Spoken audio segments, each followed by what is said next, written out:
Well, I'm actually on the Zoom, Jerry. I'm actually.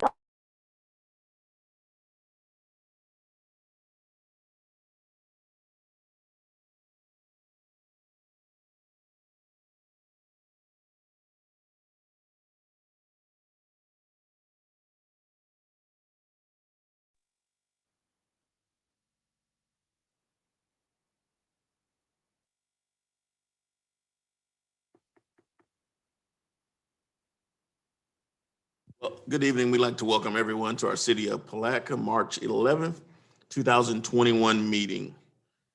Please govern yourselves accordingly. At this time, we're going to call the meeting to order. We're going to have our pledge by Commissioner Borum, followed by invocation. Is Pastor Mulberry on? Pastor Mulberry is right there, perfect timing. And we'll have our invocation by Pastor Alonzo Mulberry. Will everyone please stand at this time? We're going to do the pledge first. Follow me. Pledge allegiance to the flag of the United States of America and to the republic for which it stands, one nation, under God, indivisible, with liberty and justice for all. Father, again, we thank you for this day.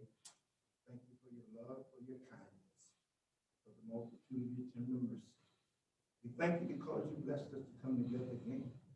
It was you, God, that graced us to be here tonight. We pray for your wisdom, for your courage, for the understanding that's necessary to lead this city. God, we pray for every person involved. You will ground their head with wisdom and understanding. Do thy will. In Jesus' name, amen.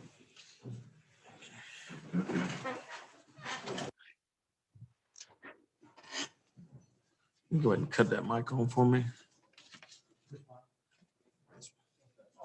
Yeah. Roll call, please. Mayor Hill. Here. Commissioner McCaskill. Here. Commissioner Borum. Present. Commissioner Campbell. Present. Commissioner Jones. Here. All present and accounted for. Thank you. We have a quorum. Moving forward, we're here on item 2 of the agenda, approval of the minutes from the February 26th meeting. I make a motion that we approve. Second. There's a motion on the floor in a second. Is there any further discussion? Question. Questions called. All in favor, say aye. Aye. Opposed? Motion carries unanimously. Moving on to public recognitions, and we have quite a few tonight. First up is Proclamation for Women's History Month. Ms. Krantz, you want to read that one for me? Thank you, Mayor. Whereas March is Women's History Month, when we celebrate American women of every race, class, and ethnic background who have made historic contributions to the growth and strength of our nation in countless recorded and unrecorded ways. They have played and continue to play a critical economical, cultural, and social role in every sphere of the life of this nation by constituting a significant portion of the labor force, working inside and outside of the home, and have played a unique role throughout history by providing the majority of early charitable, philanthropic, and cultural institutions in our nation. And whereas the 2021 theme for Women's History Month is the valiant women of the vote, refusing to be silenced, continues to celebrate the suffrage centennial, honoring women who led the efforts for women's right to vote. And whereas for generations, women have resolved conflicts in their homes, schools, and communities and rejected violence as counterproductive, stressing the need to restore respect, establish justice, and reduce the causes of conflict as the surest way to peace. From women's rights and racial justice to disarmament, the drive for nonviolent change has been championed by the visionary women. And whereas this month, the Palatka City Commission celebrates the women who have consciously built supportive, nonviolent alternatives and loving communities, as well as those advocating change by giving voice to the unrepresented and hope to victims of violence and those who dream of a peaceful world. Now, therefore, I, Terrell Hill, the mayor of the city of Palatka, together with the members of the Palatka City Commission, hereby endorse and proclaim March 2021 as Women's History Month in the city of Palatka. And we call upon its citizens to join us in observing this month with appropriate programs, ceremonies, and activities which celebrate women and recognizes the ongoing persistence of our mothers, grandmothers, aunts, sisters, neighbors, and friends. We ask our citizens to join in celebrating all women this month and throughout the year. In witness whereof I've set hereunto set my hand and caused to be affixed the official seal of the city of Palatka, Florida, this 11th day of March in the year of our Lord, 2021. I'll entertain a motion. Thank you, Ms. Krantz. It's a motion by Commissioner McCaskill, Second. second by Commissioner Borum. All in favor, say aye. Aye. Opposed, motion carries unanimously. Let's give a round of applause for Women's History Month. Ms. Correa, if you could, we want to present you with this year's Women's History Month proclamation. And again, we want to thank all the women in Putnam County who've made their place in history. Yes. We're gonna just hand it to you. Ms. Krantz, hand it to you. For sake of social distancing today. But again, just thank you very much. Robbie Correa. Thank you very much.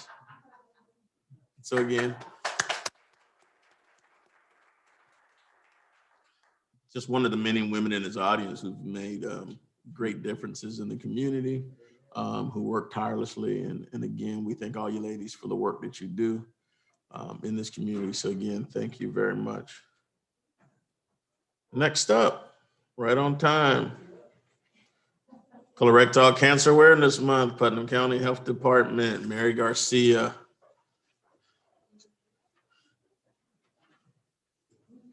Perfect 3 seconds. And oh, Lord, I'm too short for this job. I don't know. You want to read the proclamation? we're gonna read the proclamation Please, first. if you would. Okay, Ms. Krantz. Whereas the National Colorectal Cancer Roundtable, the Centers for Disease Control and Prevention, and the Cancer Research Foundation of America, and the American Digestive Health Foundation, and the White House have joined together to encourage Americans to observe March 2021 as National Colorectal Cancer Awareness Month to encourage adults 50 and older to get screened. And whereas colorectal cancer is the third leading cause of cancer-related deaths in men and women, and the second most common cause of cancer death where men and women are combined. Each year, nearly 137,000 people are diagnosed with colorectal cancer, often referred to as colon cancer. Every 3 minutes, someone is diagnosed with colon cancer, and every 10 minutes of life is lost to this disease. The risk of colon cancer increases with age. 9 out of 10 cases occur in people over 50 years old, and the likelihood is also greater for people of African American or Eastern European descent and those with bowel disease or a family history of colorectal cancer. And whereas 1/3 of Floridians above the age of 50 do not receive annual screenings for colorectal cancer, symptoms can include stomach pain, aches or cramps that do not go away, and weight loss without a known cause, yet many cases have no symptoms, especially early on when it can be prevented or more effectively treated. So it is crucial for people to get regular screenings, which are now covered by most health insurance plans for adults ages 50 to 75 at no cost to the patient. Whereas the Florida Department of Health and Senior Services, Bureau of Cancer Control, in partnership with the Florida Cancer Consortium, the American Cancer Society, and the Center for Disease Control and Prevention remain committed and dedicated to inform the public about colorectal cancer prevention and screening. Now, therefore, I, Terrell L. Hill, the mayor of the city of Palatka, together with the members of the Palatka City Commission, hereby endorse, declare, and designate the month of March 2021 as Colorectal Cancer Awareness Month in the city of Palatka, and hereby encourage the citizens of Palatka to observe the month by contacting the Putnam County Health Department to inquire about colon cancer screening programs available locally, as well as any other information regarding the prevention and control of colorectal cancer. In witness whereof, I hereunto set my hand and cause to be affixed the official seal of the city of Palatka, Florida, this 11th day of March in the year of our Lord, 2021. I'll entertain a motion. So move. Second. There's a motion on the floor by Commissioner Campbell. There's a second by Commissioner Borum. All in favor, say aye. Aye. Opposed, motion carries unanimously. Let's give a round of applause. Garcia. Hi, guys. I haven't seen you all in so long, except on Zoom. So I zoomed down here. Don't tell my friends in blue. Chief's in the corner. He loves me, so that's a good thing. But yeah, it's been a crazy year, but I want to thank you again. This is something that you all have been dedicated since I've been a health officer to make sure that people are aware of the problems with colorectal cancer, and that screening is the one defense that we have right up front to be able to prevent the deaths that come from the disease. I also want to encourage, if individuals do not feel like they have the ability to be able to get diagnosed, to work with the health department. We also work with the Putnam First Cancer Fund to be able to diagnose both men and women for issues with cancer, and we have services that are usually not available in counties like the size of Putnam, but we, by forming some of the coalitions that we have and some of the 501c3s that we've created with the Putnam First Cancer Fund, we are blessed to be able to offer some of these services to individuals that might think that they can't have them. So we're grateful to each of you. We're grateful that each year that you actually endorse this Colorectal Awareness Cancer Month. So I thank each of you for your support. Thank you. And again, thank you, and thank you to the health department for all the work that you do. You're so welcome. And then I'm just gonna put a plug in since I'm here. Sure. I just want to encourage everybody to please sign up for vaccinations. As of last night at midnight, we had administered over 14,733 doses of vaccines for Putnam County residents. That's doses. So of people that have been vaccinated, that's 9,412. And as the governor releases some of the data and some of the information and lowers the age groups, we just encourage everybody to get registered on the FloridaVaccine.gov. So that vaccination site is available. I'll be happy. I think I shared it with you all, with Sunny, and that was shared on your Facebook pages, on your website. So I appreciate your help in doing that. We just need to have individuals sign up and get registered for it. So that I appreciate that. And then one thing is we're changing our testing site. You know that the Putnam County Fair is going to be occurring in a few weeks. And we have been grateful for them to have let us use their facilities for all this time to do our vaccinations, but they need to have their fairgrounds to do the fair.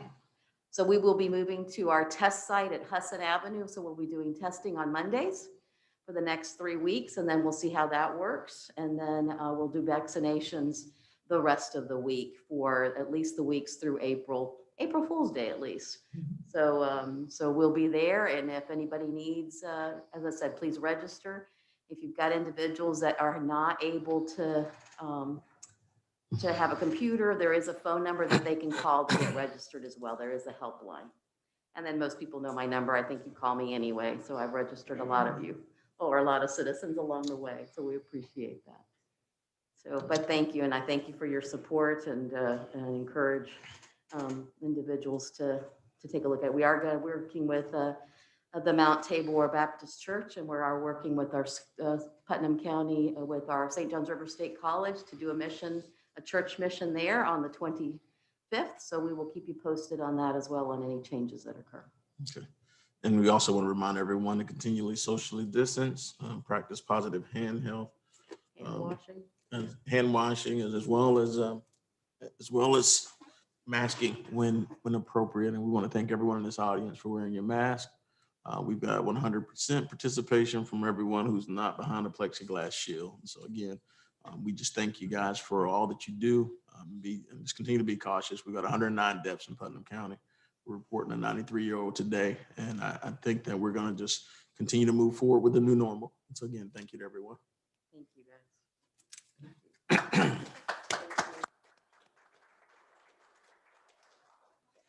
Next proclamation, Ms. Krantz, is brain awareness. Thank you, sir. Whereas the Pilot Club of Palatka is one of more than 300 clubs chartered throughout Pilot International, a global organization of effective business and professional leaders working together to improve the quality of life in local communities throughout the world. And whereas Pilot International's focus on service to people affected by brain-related disorders was adopted in 1990. Since then, approximately 25,000 adult and youth members have been working together to increase awareness and raise funds for programs associated with this focus. And whereas Pilot International provides guidance and encouragement to our communities through sponsorship of activities which increase public awareness of the advances and benefits of brain research. And whereas Pilot International awards grants and scholarships supporting students pursuing vocations in brain health and safety. And whereas pilot clubs are joining others for Brain Awareness Week in order to provide information about diseases affecting more than 150 million adults and children. This international effort includes hospitals, schools, government agencies, and community groups working together to expand interest in brain research, and brain-related disorders.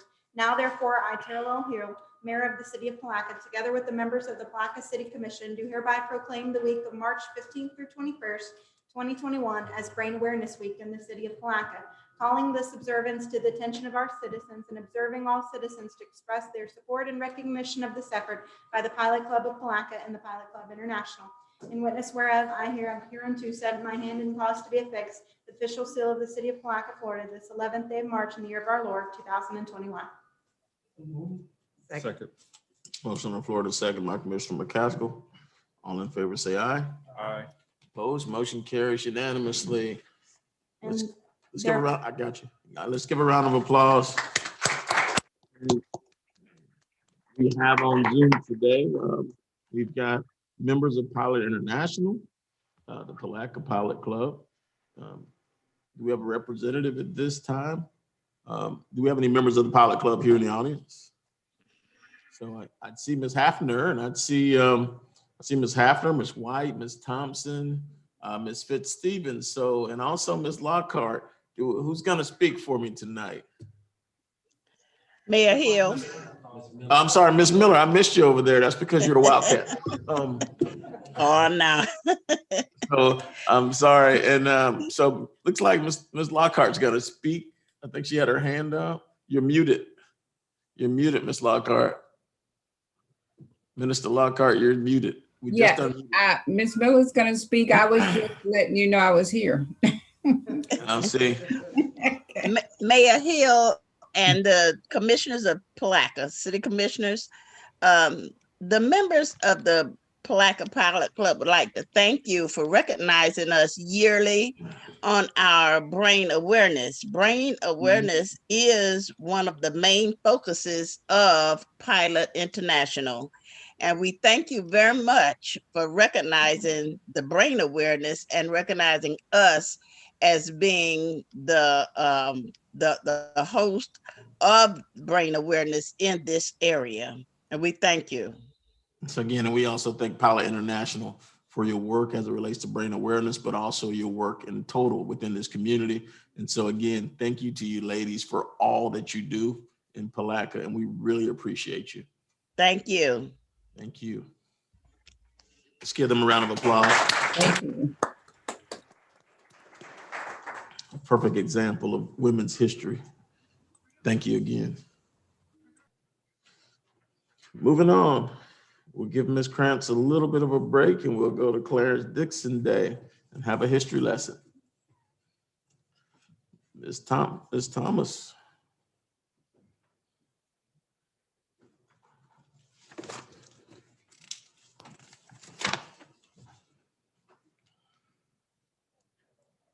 Whereas Clarence Dixon is a native of the city of Palatka and attended the historic Central Academy. And whereas in 1960, Mr. Dixon became the first African-American to complete the Miami Police Academy during segregation in Miami. And whereas in 1966, Mr. Dixon was awarded the Miami Police Officer of the Year Award for subduing a man who held a firearm on him at point blank range without utilizing deadly force. And whereas Mr. Dixon rose through the rank at the Miami Police Department, serving as Major, Deputy Chief, Assistant Police Chief, and subsequently Police Chief. And whereas Chief Dixon was the first African-American to serve as the City of Miami Police Chief from 1985 until his retirement in 1988. And whereas in 2017, Chief Dixon was among the first recipient of the first 5 Pioneer Award given by the Miami Community Police Benevolent Association in conjunction with the Black Police Precinct and Courthouse Museum. And whereas the City of Miami has announced it will recognize Chief Dixon's lifetime achievement by naming its police academy the Chief Dixon College in his honor. And whereas in a recent article in the Palatka Daily News, Chief Dixon credited his native city when he stated the following: "I really attribute my career to where I was born and where I came from. All I can say is thank God I was born in Palatka, because I don't know if I would have done all I've done. Those Miami people like my Palatka attitude." And whereas the city desires to recognize its native son for his lifetime of achievement and his return to Palatka, the gem of the St. Johns River. And now therefore, I, Terrell L. Hill, Mayor of the City of Palatka, Florida, together with the members of the Palatka City Commission, hereby endorse and proclaim March. And we don't have the date yet where they're going to name the college after him, and that's a date that we'd like to put into the proclamation. And that'll be called Chief Clarence Dixon Day in the city of Palatka, and urge all citizens to join together in making this period of rededication to the principles and justice and equality for all people. And witness, therefore, I have hereunto set my hand and cause to be affixed the official seal of the city of Palatka, Florida, this 11th day of March in the year of our Lord, 2021. Thank you. So move. There's a motion on the floor in a second. All in favor, say aye. Aye. Opposed, motion carries unanimously. I think the quote says it all about Chief Dixon and what Palatka means to him. You couldn't say it any better. And so we're going to join in. The motion carries. Chief Shaw as well is going to send, we're going to send a communication over, and we're going to send a communication over to Chief Dixon. He's a family member of Ann Keys and the Keys family here in town, and just a wonderful example of what happens when Palatka folks begin to go into other areas of the community and contribute. And so Ms. Thomas has worked, is very familiar with Chief Dixon, having been general counsel for Miami-Dade Corrections. She's familiar, and she speaks wonders of the chief and what he means to the community in Miami. And so we've got Chief Shaw and also Commissioner Jones, who's a former law enforcement detective as well, in the room. And, it's just always wonderful. We'd love to get a comment from you guys as to what this means to this community to have someone reach that pinnacle. Commissioner Jones, you can go first. What that means is, to me, someone from a small town like Palatka, like myself, to be able to transition and move to the big city and retain the small town values, but be an asset to a community like Miami, Dade County, Florida. And it's a testament for him and his perseverance, and I applaud him and I thank him for being a trailblazer. Well said. Chief Shaw. I too echo Commissioner Jones' comments in reference to Chief Dixon. It's an honor to be able to follow behind such a proud and properly represented man. Those type of individuals provide opportunities for all of us and allow us to continue to move forward, and examples that we can live up to and be proud of. Definitely appreciate you, Chief. Next up, let's give a round of applause for Chief Dixon.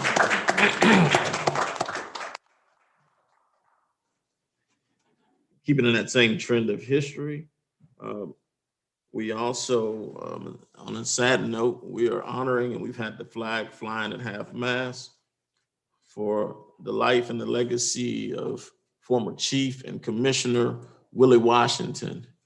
Ms. Krantz, will you read the proclamation for us? Thank you, Mayor.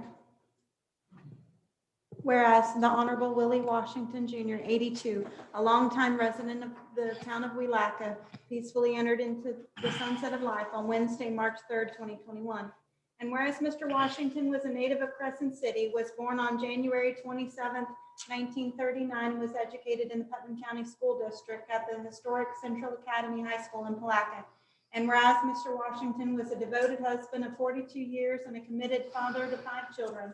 And whereas Mr. Washington's personal life was varied and impressive, beginning as a maintenance man with the Putnam County Public School District and culminating into being the first African-American elected to serve on the Town Council of Palatka. And whereas Mr. Washington carved a path of excellence for a life well lived with many professional and trailblazing accomplishments that shine as a beacon to all citizens of Putnam County.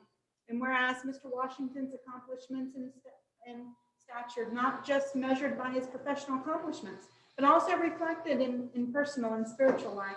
Now, therefore, I, Terrell Hill, Mayor of the City of Palatka, together with the members of the Palatka City Commission, recognize Mr. Washington for a life well lived and extend our condolences to the family, friends, and especially the town of Palatka on the passing of this giant. In witness whereof, I hereunto set my hand and cause to be affixed the official seal of the City of Palatka, Florida, this 11th day of March, in the year of our Lord, 2021. So moved. It's a motion on the floor in a second. Is there any further discussion? All in favor, say aye. Aye. Opposed, motion carries unanimously. Let's have a moment of silence for Chief and Commissioner Willie Washington, the Honorable.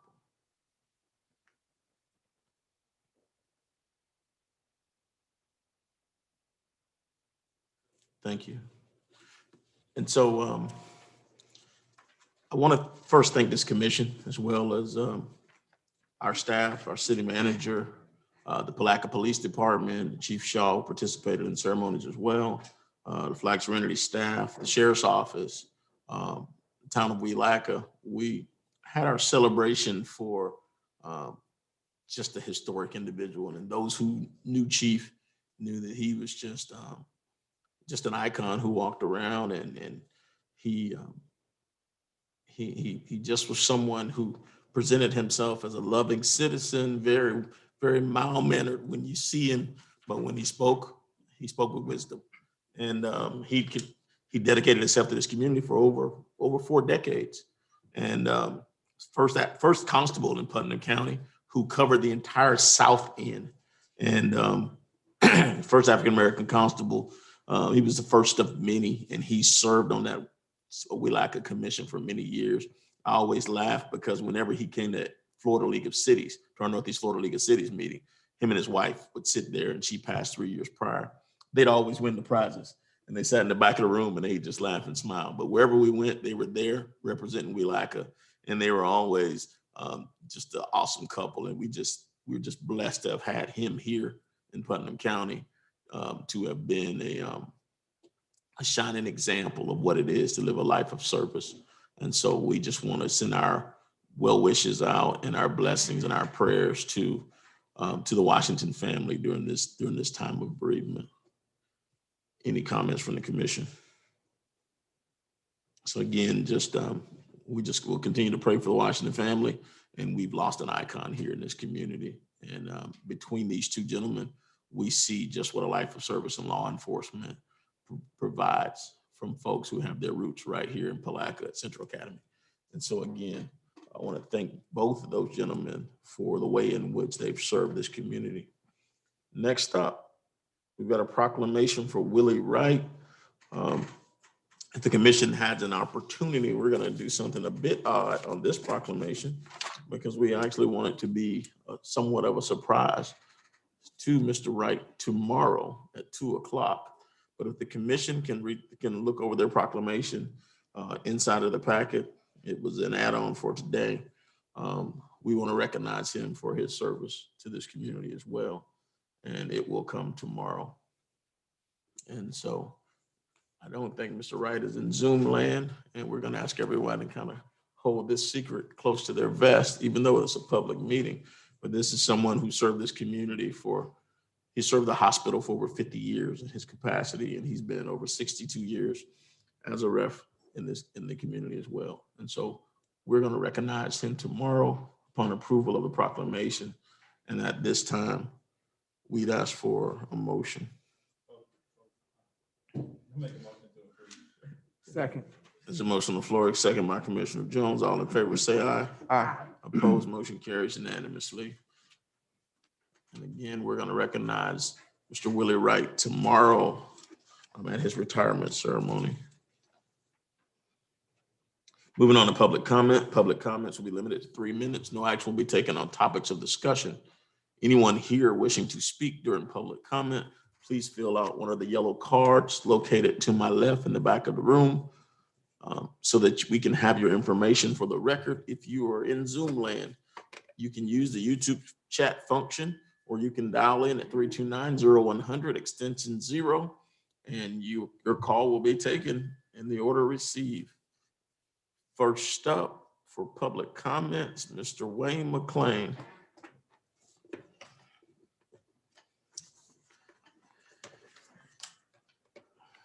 Thank you, Mr. Mayor. I have a letter I'd like to read and then provide copies accordingly. March 8, 2021, Honorable Mayor Tel Hill, City of Palatka. This subject concerns City of Palatka Police Department. Dear Mayor, recently the Beck Automotive Group had a valuable automotive part stolen from Beck Ford on Palm Avenue early one morning. Video surveillance captured an image of a vehicle involved. Officer Thomas Johnson completed the incident report and later that day noticed a vehicle matching the description involved in the theft. Officer Johnson detained the vehicle and the occupant and made an arrest charging the perpetrator with grand theft. From the moment the incident occurred to the arrest of the person involved, the City of Palatka Police Department personnel were totally involved, professional in their action. I specifically want to commend Officer Thomas Johnson for his thoroughness and professionalism. To say that Officer Johnson was diligent and persistent in his actions would be an understatement. Sincerely, Wayne McLean, Vice President, Beck Automotive Group. Copy, Don Holmes, City Manager, City of Palatka. Chief Jason Saul, Police Chief of Palatka. Thank you, Mayor. We've got Chief Shaw here to receive the copies of the letter. And again, we just want to thank you for your kind words and for providing that testimony to us. And let's give a round of applause to hard work. Thank you very much. It's always good when we get a positive comment coming in and we can understand just how hard these young men work, these young men and women who work for the Palatka Police Department, who put their lives at stake every day they go to work. And so again, just thank you for providing us with that information. But and it also reflects the leadership the chief has provided for the department as well as the city of Palatka. So that's a reflection on the chief as well. So that's what I. Next up, Mr. Sam Carr, and Mr. Ken Mahaffey from the Bartram Society of Florida, Bartram Trail Society of Florida. Correct. We're here to tell you that we're going to try to pull off the St. Johns River Bartram Frolic April the 17th and 18th on the riverfront. Most of our activities are, this will be our fourth frolic that we've done. And the activities, majority of them are going to be outside. And so we're looking forward to it. We will try to have our VIP sponsors reception on Friday night at the River Center. And we're trying to figure out how to do that, but we'll work on that. Saturday activities and include 10 recreational events. So in the past, we've always had the kids and that's been a major part of it. Well, we did the kids program in November. We did it virtually and that was quite an experience. It really was, but we are going to honor our promise to the kids and have our 10 passport to the pass stations, which will include our living history folks with William Bartram will be there. The Long Warrior, King of the Seminoles, he'll be there. The European trader Joe Wiggins will be there.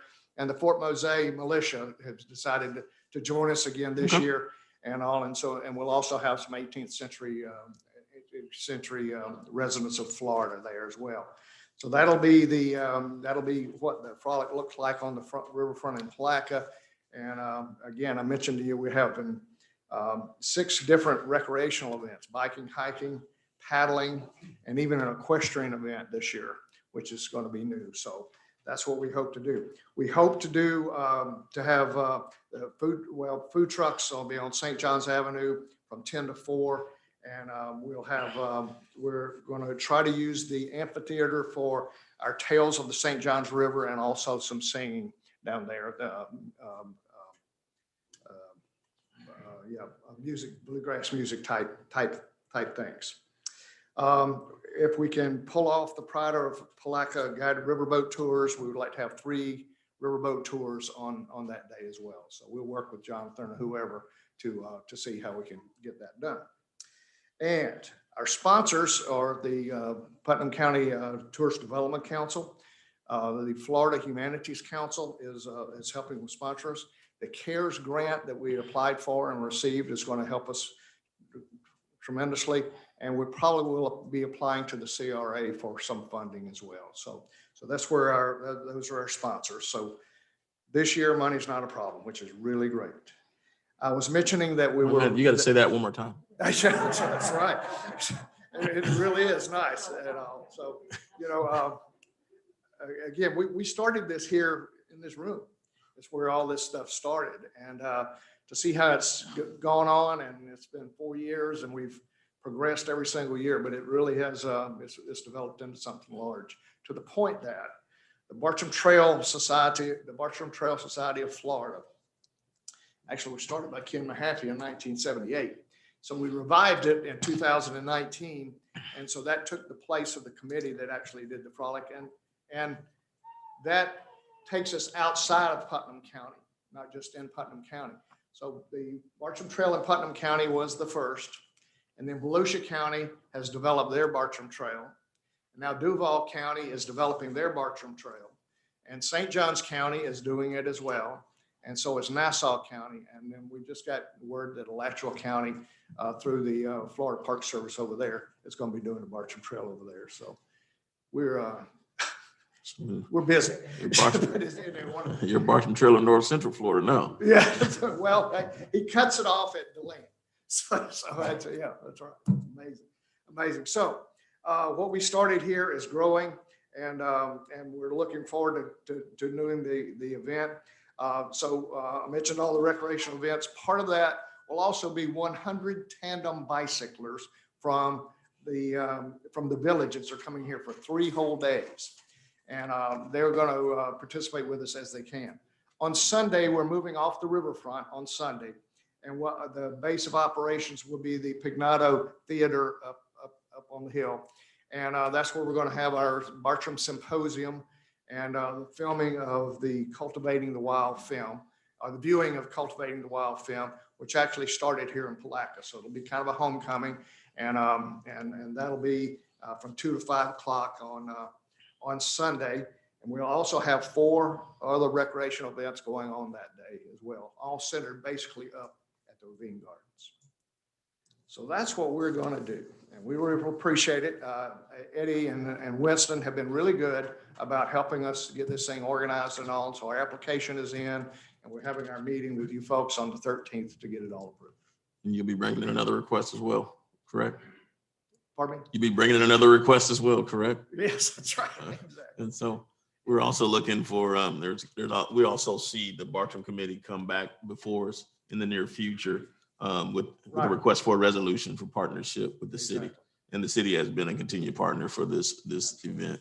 And so again, we totally thank the Bartram Committee for your vision, first of all, for your commitment and your work in this community. It's second to none. And we just love you guys and the work that you're doing here.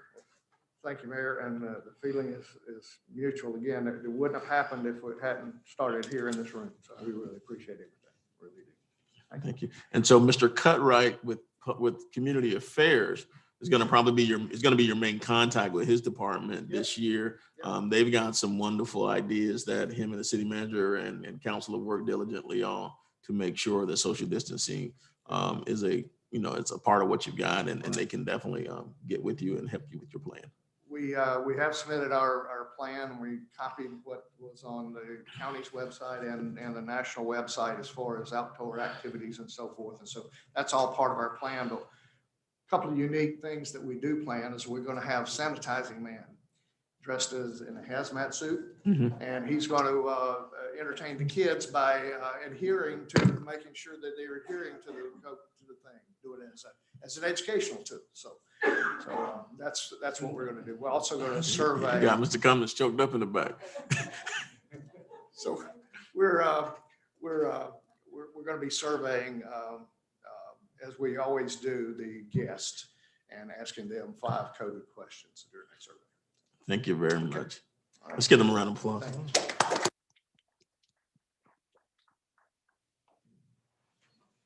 Do we have anyone in the YouTube chat, or and there's no one on the line?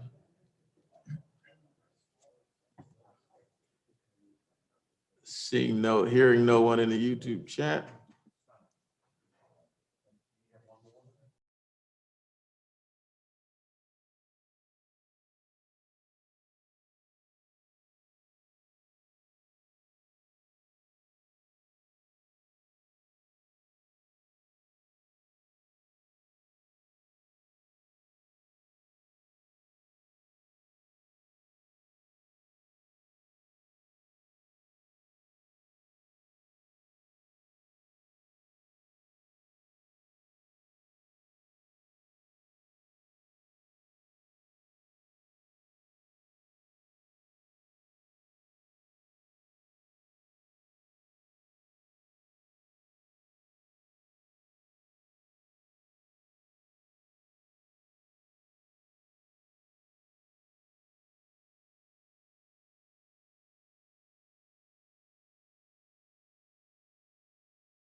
Not just hand the baton off to family and friends, because that's a recipe for disaster.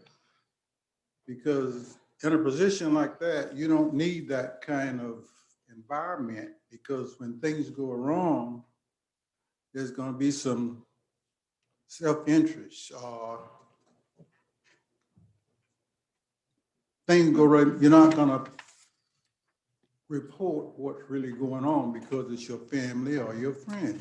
So you really need outside people that has no ties to friends, relatives, or whatever, and not having the position advertised. That's a recipe for a disaster. So I would like to know, why wasn't it advertised? I'd like to know, when are you going to pull the restrictions off of the north side? Why wasn't what advertised? Say that again? Why wasn't what advertised? The job for that you was going to fill in the paper the other day. It was in the paper. I haven't seen the paper yesterday. He's talking about the finance director position. It was advertised. As a matter of fact, we utilize the services of a recruiting firm to process the application. Your mic's off, I think. Sorry about that. My voice is usually loud enough, but if he's talking about the position of finance director, it was advertised, and we utilized the services of a recruiting firm, as we had in previous job searches, to process applications that were submitted and received. So it was advertised. In what paper did you advertise? I don't know that it was in a paper. It was advertised in various trade publications and on Indeed and in a number of different venues. I think most of the advertisement was done by the firm that we paid to conduct the search. Wouldn't that restrict our people of the community of knowing that you had such a limited advertising procedure? Must not have. We got some applications from people in the community. Why wouldn't you put it in the paper? So I didn't say that it wasn't in the paper. I said, I don't know that it was in the paper, but it was in a number of different advertising venues. Is that open to everybody in the places that you said it's in? It was open to everyone to apply who had the credentials necessary. You're not answering my question, sir. I asked you if it was open to everybody in the community. You were skipping and jumping and windmilling, you're not speaking to the facts. Sir, I'm going to try to be polite and courteous in response to your question. The position was open to anyone who was credentialed and had the qualifications. It was not restricted from anyone. All right, we're gonna move on. What was your second question was about the north side and the Yes. police When department? are you gonna pull the restrictions? Because there is no representation over there. We have restriction on I'm not patrol telling you chief. what somebody told me. I'm not telling you what I heard. Over there, those kids run up and down the street with four-wheelers. The crime is up because of the fact that if just common sense would tell you, if I know the police is not over here, I'm gonna do whatever I wanna do.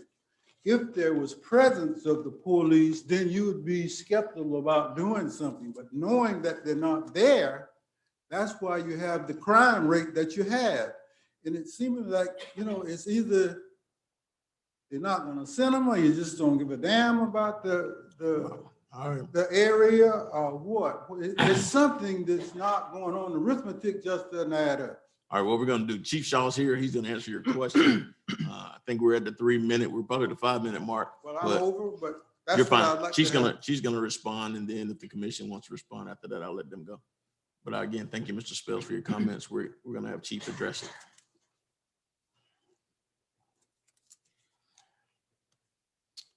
Mayor and Commissioners, I don't know any of the restrictions we may have on the north side that he's referring to. As of the last several months, we've made a number of different cases on the north side, and we've also increased our presence by working with PHA to reopen the substation on Washington Street. We're in the process of doing that now.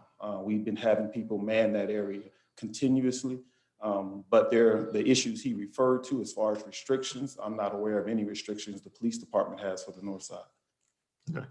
And if Mr. Spells has, hold on a second, Mr. Spells, and if he has any other concerns, Sure. I'll Yes, have if he him had get with any you. concerns, he's welcome to come meet me at the police department or talk to me after the meeting. I'll be glad to talk with him. I mean, I don't particularly like one-on-one conversation. I like to speak to someone that is open to everyone. So you know what I said, I know what you said, there's no.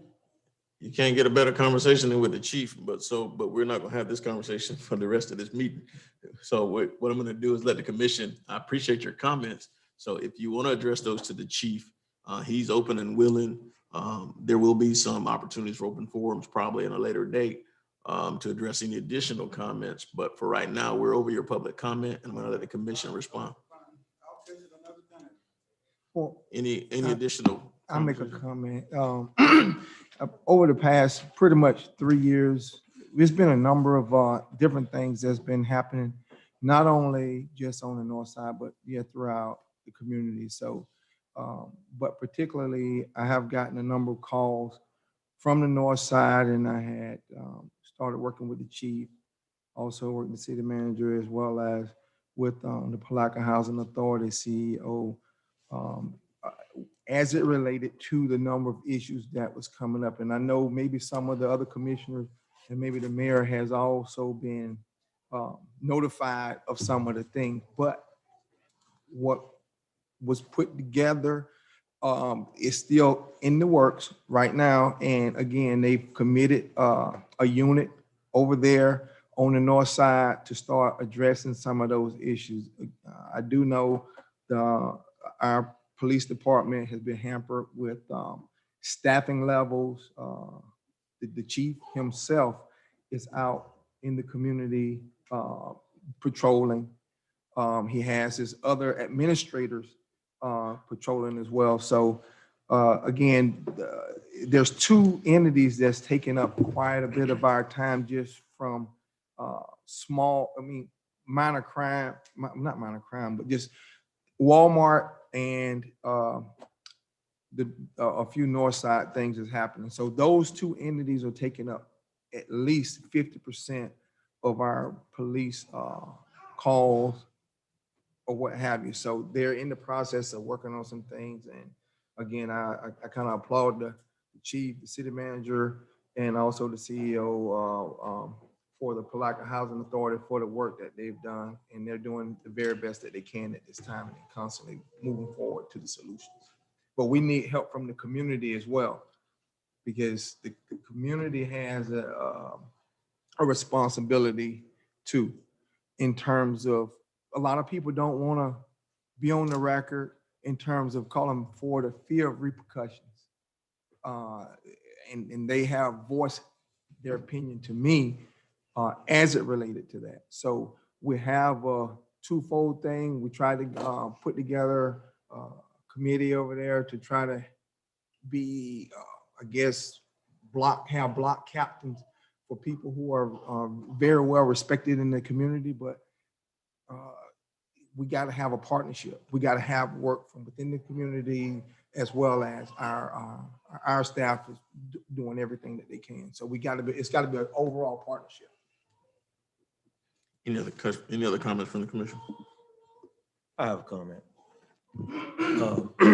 I applaud Mr. Spell for coming to address the commission. I don't know about a restriction put on either. However, we do need citizens to come in and tell us where the problems are. And Commissioner Borum, I appreciate you giving us that feedback because I had no idea that there's a program going on. And we as a commission, I would like to see more dialogue on what's going on in our community, because I guarantee you, just from that transaction between two of you guys or the three of you, I think the entire audience actually got some information that we didn't know. And maybe others are saying, hey, I've called and what's going on. So you actually answered that question. So I appreciate you, Mr. Spell, and also you, Chief. Thank you. Any other comments? Seeing none. Is there anyone else here for public comment at this time? If not, Mr. Spells, can you fill that card out for me? And just give it to Ms. Becker. We'll close public comment. I'm going to move into presentations. Mr. Cummins, if you can come forward at this time. We've got a presentation from Florida Ev5 Investment Llc. Mr. Marty Cummins, if you just state your name and address before your presentation. Can I pull this down? Sure. Okay. I've gotten both my shots, so I'm safe. I'm Marty Cummins, president of Florida Ev5 Investments LLC. We're the largest EB5 regional center by number of projects in the nation. We have in the past 10 years hosted 75 projects, including office buildings, assisted living facilities, resorts, restaurants, schools for autistic children, and a lumber mill, bringing in over 800 investors and over $400 million to the state of Florida. The EB5 program is simple. A foreign investor invests in an American business, creates 10 jobs for Americans, and then the investor, spouse, and minor children get visas to the United States, a very prized thing even today.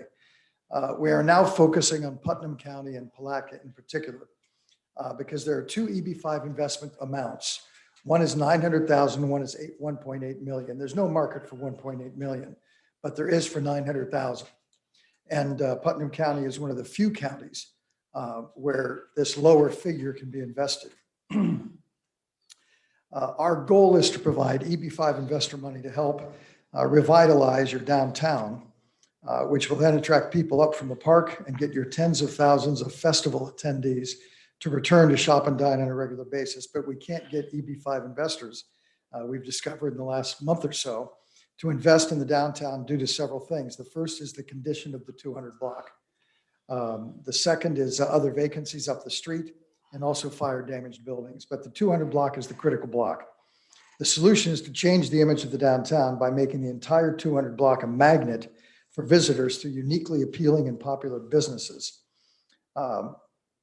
If the 200 block is done right, the prosperity will ripple up the rest of the downtown. The revitalization will ripple up the rest of the downtown. To that end, my wife and I have decided that we would like to buy the 3 vacant buildings in the 200 block, and we'd renovate them with local people as our partners and establish several uniquely synergistic businesses there. First of all, 2 restaurants. One would be a steakhouse on one end. The other one would be a deli, bakery, ice cream, and candy shop on the other. And then in between those 2 restaurants would be retail themed dining rooms, a bookshop, a sports equipment shop, arts and crafts, various things that we put in there. And perhaps most crucially, an event center that would be something where we could have parties, events of various types. We could have concerts, plays, second-run movie theaters. Those are very inexpensive to do nowadays with the digital equipment that's available. And in order to do this, in order to do that 200 block, there's one thing we really need from the city, and that is a change to the local ordinances that would eliminate the 300-foot rule that bans restaurants serving beer, wine, or liquor. It's my understanding from closer than 300 feet to another establishment of that sort, as well as within 300 feet of a church. I know there are waivers available that can be done, but our investors, this sizable investment requires us to really know that that can be done, that that's something the city wants. And there are a couple of things we'd like you to consider too. That Palatka banner that's on the bingo building, that's a fabulous way to get attention for this city. I hope that at some point the city will consider a permanent sign that says something like "Dine and Shop in Uptown Palatka." I think that would be an extraordinarily powerful thing as we go over that beautiful bridge and we're drawn to the downtown. When you see that banner that's there, make that permanent and high enough to be seen from the bridge. I think that'd be a massive appeal. And the other is I'd like to, as we get involved in this investment, we'd like to work with other people in the city and of course the city commission with finding ways to create all-weather venues for your festivals. One of the things you do extraordinarily well are those festivals. Of course, in the last year, none of them happened, but we've been to them before. And if you could just get the people to come to those festivals and then come back, because the downtown has things that draws them back, like the quilt, that fabulous quilt store you have. And if the 200 block becomes what we anticipate it could become, I think you have another magnet. There are several ways that outdoor venue could be created. It'd be the only outdoor venue or rather covered venue for outdoor events in the state of Florida. And as you all probably know, that an outdoor event will either be massively successful if the weather is good or a massive failure if the weather is bad. And if Palatka can be known as a place where festivals are, where no matter what the weather, you can enjoy a festival, one of those magnificent festivals you have, I think that your biggest problem would be accommodating all the people that want to visit. And then you give them a reason to come back, and Palatka will be, like it once was, the most important inland port in the entire state of Florida. That's why this fabulous, beautiful downtown structures that you have are here, because it was such an extraordinary town. And now that you're working in so many ways on so many things in the last few years that we've seen changes since the last time I was here 10 years ago, I would encourage you to consider first that ordinance change. It was discussed, I think, briefly with the city manager.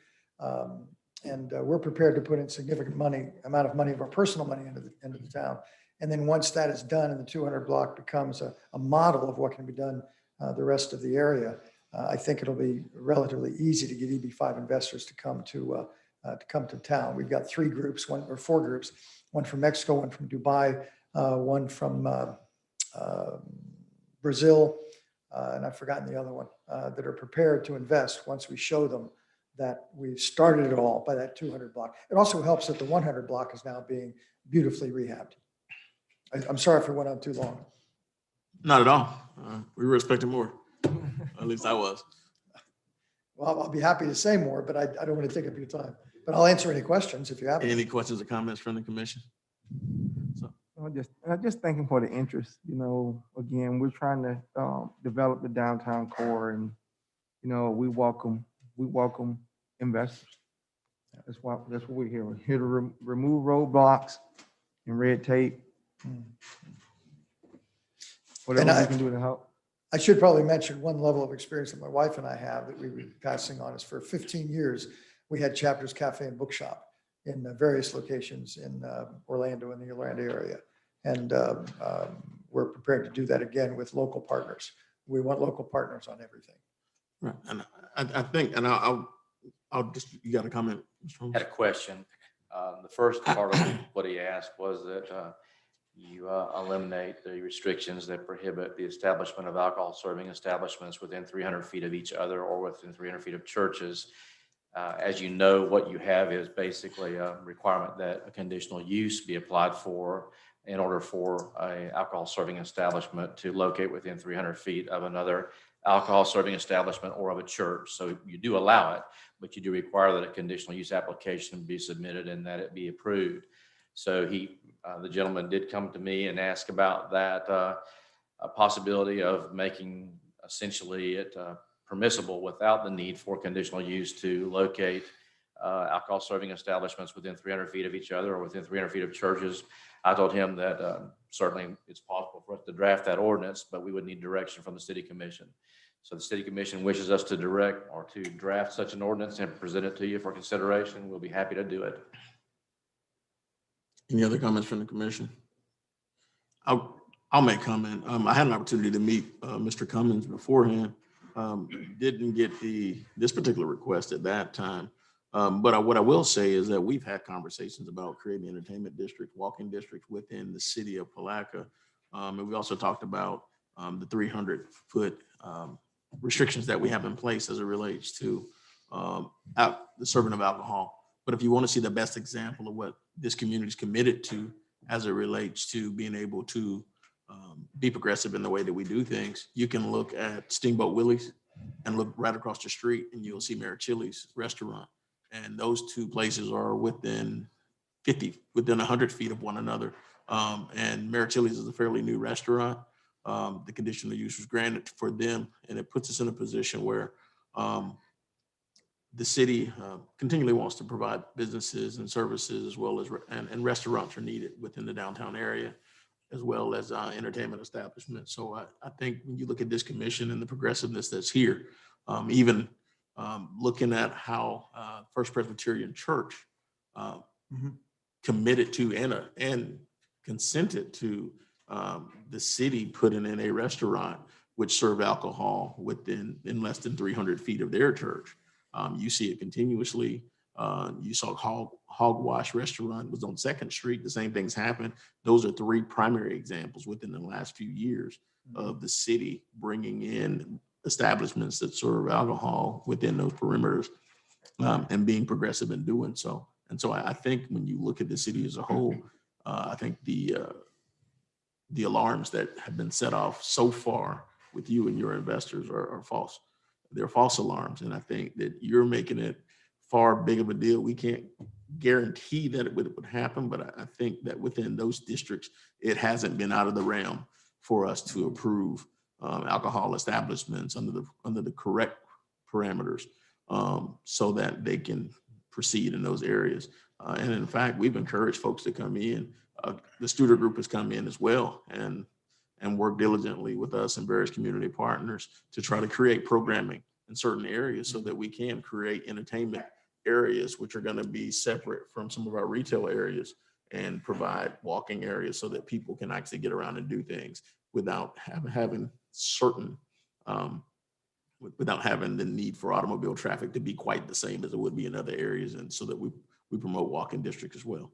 And that area that was identified initially was from the riverfront to 3rd Street. How long does it take to get a conditional use approved? Typically. Mr. Mayor, conditional use only requires a hearing in front of the Planning Commission. It does not require a confirmation from the City Commission unless there's an appeal of the decision of the Planning Board. So the time required is simply the time required to advertise the request and then have it agendaed at a next meeting of the Planning Commission. So probably less than 60 days. If you bring everything in place and if you time it right, you can do it in 30 days. Yeah. For our purposes, my wife and I, a conditional use would be fine based on the record that's here. The problem is that without an actual commitment of a new ordinance patterned after Pensacola, for example, is my understanding, it's going to be hard to get people to invest the kind of money to know that they can come in here and put the things in they want, I think. For my wife and I think it'd be fine. We'd rely on what's happened so far and we'll find out. We'll find out in 30 to 60 days. But for the massive investment that this downtown can accommodate, I think it'd be a real stumbling block. In fact, I'm certain it would be because the comments I've gotten from the investor groups. Well, I can tell you, I think the first steps are, let's get with staff and you can work closely with staff and we can see what we can bring forward at that point. And also, always those contracts seem to be a kind of a motivator to get certain things in place, but we're looking to build our downtown up to provide services that are needed for the community. And so if anything, this is a community that looks for a solution as opposed to creating a problem. Terrific. Appreciate it. And this is your contact information here on this. I'm sorry, I application. couldn't hear This you. is your contact information here? Yes, Okay. yes. Feel free to call me anytime Definitely. on this, because we'll be going through the next, 60 days or so to decide what to do. And thank you for your time. Okay. And so you've already got Mr. Holmes, and I look forward to talking to you again as well. And so we Terrific. look forward to seeing you back. All right. Thank you all very And much. thank you for selecting Palatka. Next up on the agenda is consent agenda. We've got items A through B on the consent agenda for this meeting. Are there any items that you wish to have removed from consent? If not, I'll entertain a motion. Does this one say item A?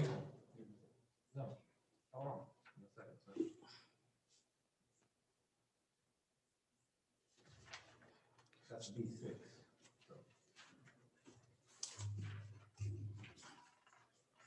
So you want item B removed?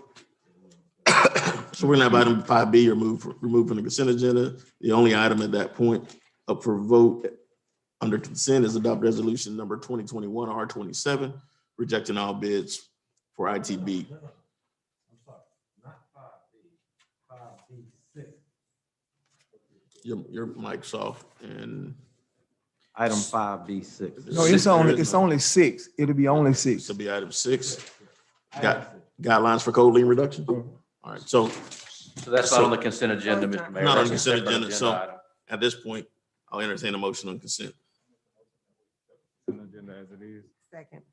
It's a motion to accept consent agenda as written by Commissioner Campbell. There's a second by Commissioner McCaskill. Any unreadiness? Question. Questions called. All in favor, say aye. Aye. Opposed? Motion carries unanimously. Moving on to item 6, adopt resolution 2021 R29, adopting guidelines for code lien reduction requests. Mr. Mayor, with your permission, I'll take that item. Go ahead. So historically, prospective purchasers of properties, and sometimes even established owners of property who have noted substantial code liens being affixed to their properties have come before the Code Enforcement Board and ultimately the City Commission to request a lien reduction. The City Commission is the only body that has the authority to effect a code reduction, but historically the Code Enforcement Board has made recommendations. In order for there to be some consistency as to the recommendations, there had been a series of about 6 or 7 guidelines that have been utilized for quite some time.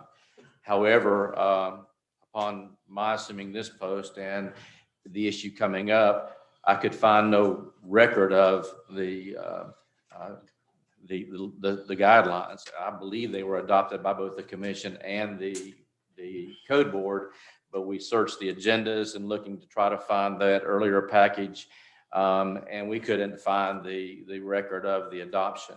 So with the help of the city attorney, we proposed a set of guidelines to be applied by the commission. These probably will not go in front of a code board because most of our code matters are being heard by a special magistrate now. It doesn't make a lot of sense to have him make a recommendation on a reduction because it is your function ultimately. But the factors that are listed in these guidelines would be factors that would be addressed by you in each case where a request for code reduction is made. As I said, you're the only ones that can reduce a code lien or eliminate it. So if you haven't done it, it hasn't been done. But in order for there to be a consistency with the same questions and the same factors being applied to each request, there's a need for some written guidelines so that we don't treat one differently from another. As I think the mayor will attest, because he served on the code board many years ago, there were a set of guidelines. But again, I cannot find the actual record of the guidelines, and in our attempt to go back and find those guidelines through the adoption process when they were adopted by the commission, doing an agenda search, we couldn't find them. So we put these guidelines together. They're a combination of input from myself, the city attorney. I think we also got input from Mr. Griffith, and there for you to consider. You can accept them all, take some out, add to them, whatever you'd like. But one of the challenges that any governmental entity faces is a challenge that they treat some requests different from others. And the challenge can be brought that you're acting in an arbitrary or capricious fashion when you don't have a set of guidelines that you apply consistently. Now, you're the ones that apply them, so you'd be the ones to make the decisions. But by having an adopted set of guidelines, we can hopefully avoid that accusation. So the factors that are there are basically practical factors. For instance, in some jurisdictions, properties never languish with a code lien. The property values are so high that property is going to be purchased. It'll be purchased if there's a foreclosure based upon a code lien, it'll be purchased. But in Putnam County, Palatka, that has not been the case. There have been many properties that code liens accumulated upon, went to the foreclosure process, and nobody bought them. We ended up owning them. And we're not in the property ownership business. That's been the attitude of the commission in the past. So if a prospective purchaser has the idea of buying property that's suffering from code defects, dilapidated, in need of repair, but there's a lot of code lien, a large amount of code liens encumbering that property, many times they'll inquire about the possibility of having those liens reduced so that their purchase price is not impacted by those additional liens. Now, one of the predicates of having a code lien reduced has always been the property has to be brought into compliance first. So the code liens have not been reduced historically, at least not since I've been city attorney, unless the property has first been brought into compliance. That's a precondition of applying for a reduction, and that's in these guidelines as well. So if the property is brought into compliance, then the next question, as you see through the review of these guidelines, there are a series of practical questions to be asked. One, is the person who's requesting the code lien the person that allowed the conditions to exist that resulted in the lien? If not, then they weren't the ones that were to blame for it, but they were the ones that fixed it. And then how long after they purchased the property was it before they corrected the conditions? And then how much did it cost them? And you apply those factors, and then you decide, in your judgment as to whether or not, and if so, how much a reduction is warranted. So that's the purpose of having the guidelines. As I said, these are our suggestions, but if you want to alter them, that's entirely up to you. And just some of the properties that recently have been where the liens have been reduced or zeroed out have been because of due process concerns.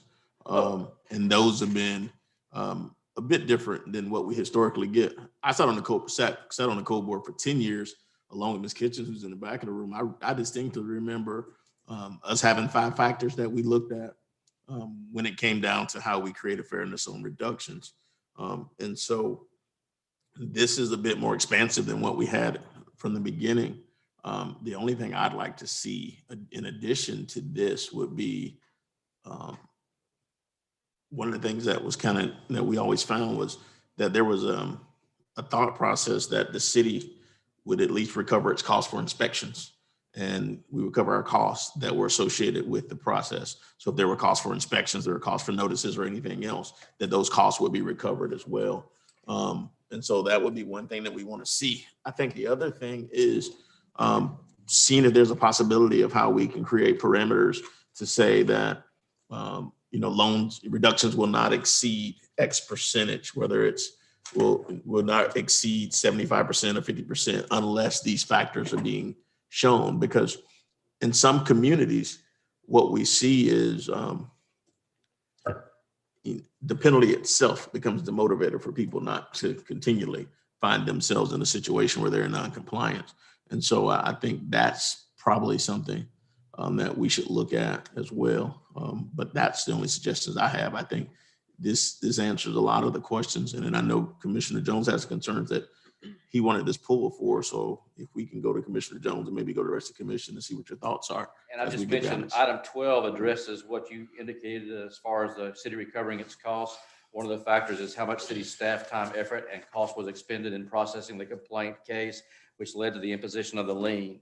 It was intended that looking at that you could factor that into by how much you reduce the lien itself. Mhm. So, and also I'll tell you that we're trying very hard now under the current regime to avoid having the fines mount to some of the astronomical numbers that we see In years past. Yes, so we now have a timetable for bringing the case forward to a foreclosure so that you don't have a property that's on the tax rolls at $8,000 with $70,000 worth of code lien. And the property's worth $1,200. Exactly. Yeah. And so what you have there is just basically a made failure. So now we have a process by which we have a timetable established so that if we've got a fine running, it hasn't been paid, we go ahead and process the foreclosure of that so that we don't have the fine run up to an exorbitant amount.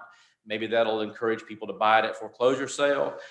Maybe it'll produce movement so we don't end up buying the property back from the city and then ending up with whatever we have now, 23 parcels that the city owns, not all of which came through repurchase, but through that process. So that's the reason for all of this. Right. And then the other piece is we've got the software in place now, which will allow us to document better, correct? Correct, exactly. We do. Commissioner Jones. Almost lost my train of thought. However, good points. I think both of you guys pretty much answered my question, and I wanted to see those things in place. That's why I pulled it. But I would like to see a definitive on these guidelines, definitive. For example, if you say the length of time couldn't be past so many months or years or whatever on here, so that there's no leeway where you're going to say, well, you know, on the last one we reviewed like this, it was 2 years out. This one is 8 years out. So now you're comparing apples to oranges as far as time. So we put a definitive time on it. A lot of them, they have the question marks, but it doesn't have exactly. It say, what was the impact, if any? Number 15 is what I'm referring to. If any, of the conditions which comprise the violation upon the surrounding properties. I mean, it should be indicated. We should have it there, and it said if it's detrimental or it's minimal, that should be a point system, let's say, so that it could be a definitive yes, we're gonna reduce it, or definitive no, based upon the criteria. And I know we're gonna say, well, we got subjective stuff, and that's where we get it. That's what we're gonna get into. We did Mr. Jones like this, and we went ahead and okayed the reduction. I would like to see, and you already said it, Mayor, about a percentage. If we're gonna say we're gonna reduce a lien that's been sitting out there, the reduction shouldn't be zeroed out, because the city has put resources toward going out, finding out why they have these code violations, and the amount that we should assess them. I agree with you that we shouldn't assess an $8,000 property, $20,000 a fine. I agree with that. I think the maximum fine should be the maximum amount of the property, if so. I'm not trying to take people property either, but I want to be consistent, as you said.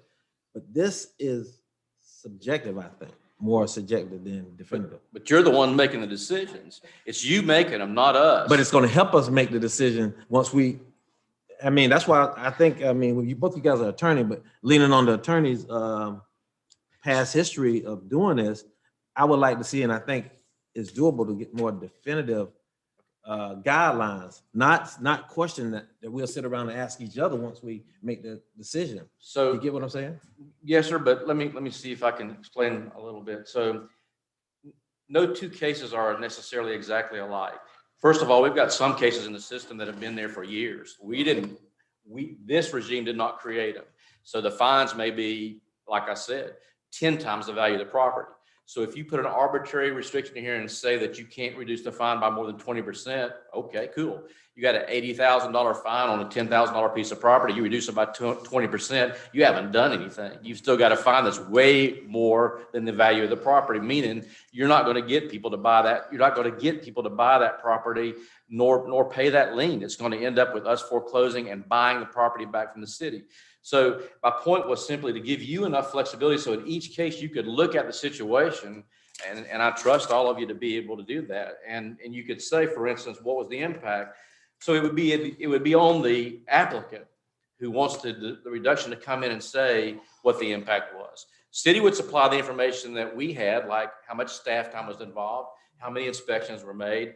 Did we go through an actual process of a code hearing where we had advertising costs and so forth? At one time, we had a projection of about $300 as to what it would take to get a case through a code hearing. It's been some time ago now, but at that point we had made staff time. We had looked at the value of our people, the hourly rate, the advertising cost, the vehicle use, and we had come up with about a $300 number as to the cost of getting one to a hearing. We'll provide that to you.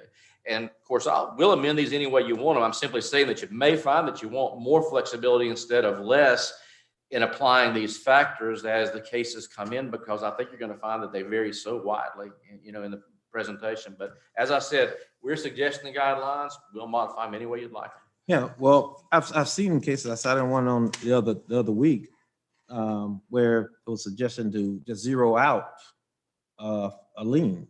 And my question is, how do we recoup any of the money spent if we can't make a practice of zeroing out these liens? We can't make a practice of, because here's what I'm thinking. Okay, let me just put this out. I'm not thinking this is happening, but it could happen. For example, a property owner let their property go in disarray and they occur a large lien on that property. Okay, so they don't intend to cure any of the liens. So to go ahead and say, tell my buddy, you could buy that property for me. Once you buy that property, and I know you could go down to the city and you'll end up, they'll wash it out for you, but I own that property and they're not going to do it for me. So we get into those things. You tell me we could prevent that from happening? Yes, sir, I think you can. And I'll also tell you that we have not zeroed out any liens since I've been city manager. I said what hypothetical. We're talking about hypothetical. Well, it could happen. I'm asking. Not unless you do it. Of course, that's what we're charged with, doing it. But what I'm saying is, if we have a percentage city manager, I think that we're going to get something. We're going to recoup something from the liens that we actually are imposing. Or if not, why impose the liens? The only liens we've zeroed out since I've been city manager have been those where the case was so flawed that you couldn't take it forward. That's one. That's a fact. And you can tell me which case it is that you're talking about, and I'll get that. I said it was asked. I didn't say you did that. I didn't say we did it as a city. I said it was asked, could it be zeroed out? And secondly, as I said, you're the protection to keep a lien from being zeroed out. It won't get done unless you do it. But as I said, I'll make this, if you want to put whatever restrictions you want on here, we'll put them on there. Staff just needs guidance so that when we bring a case to you, somebody applies for a lien reduction, we bring that case to you. We just want to have a set of guidelines that everyone looks at in the reduction process. That's all. And at this point, we don't have any guidelines. Is that what you're telling me? I'm telling you that we can't find them. You don't have any written guidelines that are in place. So have we been enforcing them? Have you been enforcing what? The liens. Since I've become city manager and we reinstituted the code enforcement process, we filed 6 abatement actions, and we've just started having hearings in February. And yes, we've imposed liens, and yes, it's our intent to enforce them. And yes, as I said, we're putting guidelines in place as to when the actual foreclosure action would be brought after the lien begins to accumulate. Now, in the past, have they been enforced? It depends upon what time frame you're talking about. At times, your code enforcement department worked efficiently. At times, it didn't. So, but in recent history, yes, it's our intent to enforce them. We had our first magistrate hearing in February. So the process is just coming into play in terms of us taking enforcement action. In February, there were a number of liens placed or a number of findings of fact, which resulted in the accumulation of daily fines placed on properties. Those fines have to accumulate. We've set a time frame as to how long they will accumulate before we'll go ahead then and close the process and begin the foreclosure action. Foreclosure costs us about $700, not counting any attorney time. That's filing fee, title search, and advertisement. So we don't pull the trigger on that $700 without us at least getting through the process of accumulating some amount of fine, because we have a limited budget in code enforcement. But yeah, we intend to enforce them. And there haven't, you're the ones who would have reduced any fines, and y'all haven't, to the best of my knowledge, other than cases that were flawed. And the thing about it is, and so I will say this, those lien reduction requests that come to the commission have been few and far between. There haven't been a lot of them. One of the reasons that I propose that we have some type of percentage range in there, but also was so that we could start to look at how we recoup. But when you have percentages in there, you also have to have characteristics or at least criteria which allow you to exceed those reduction levels if it's something that you're going to do. Because again, whenever you're doing these cases, I think you're absolutely right. And I think both of you make good points. But I think ultimately what happens is you've got some cases where you've got to use discretion to get certain things done or to get that property back into compliance and sold and in the hands of someone else who can do something with it. And if you limit your discretion, then you're going to find yourself with a whole docket full of these cases continually going on, like we found historically. But you can put teeth in there, I think, based on the 10 years of doing this. And I want to say, did you sit on the code board? Someone else sat on the code board here. But I think you can put teeth into your code and into how you deal with liens and still be in a position where you provide discretion at the same time. So to be able to say that if a property's been out of compliance or, for example, over 60 days, then the minimum, then the maximum reduction in place is this, unless you can show these things, or if the fine exceeds this amount, you can do those things. But then you got to make sure that when you do it, you're logical as to how you do it, because the reality is a commercial property is going to be far different than a residential property. And so it may complicate things to put in the percentages in certain ways. But I think the other part of it is we've got to make sure that we at least recover what we've put out there extended by way of manpower, because I think that's the biggest failure we've had when we did this thing. And I think it was around the early 2000s when you came on board. We had Judge Hestrom in before, and when Mr. Holmes came on board, there was no continuity as to what was in place. We had cases that were all over the place, and we found ourselves, I remember coming to the first code meeting and all the cases were on the north side. There was nothing on the south side. And so Mr. Holmes put in motions which created continuity in how we did fines, what the amounts of the fines were. I think that's the other piece that was addressed is how you create the fine and what are the things that create additional fines. And that was when you had repeat offenders. And so once those fines amassed, and that was the first piece, because now you got folks who are fined different amounts with similar criteria. And that was one of the biggest concerns that we had, was making sure that if there was a $25 a day fine for a residential property, there was a $25 a day fine for everybody who's a first-time offender.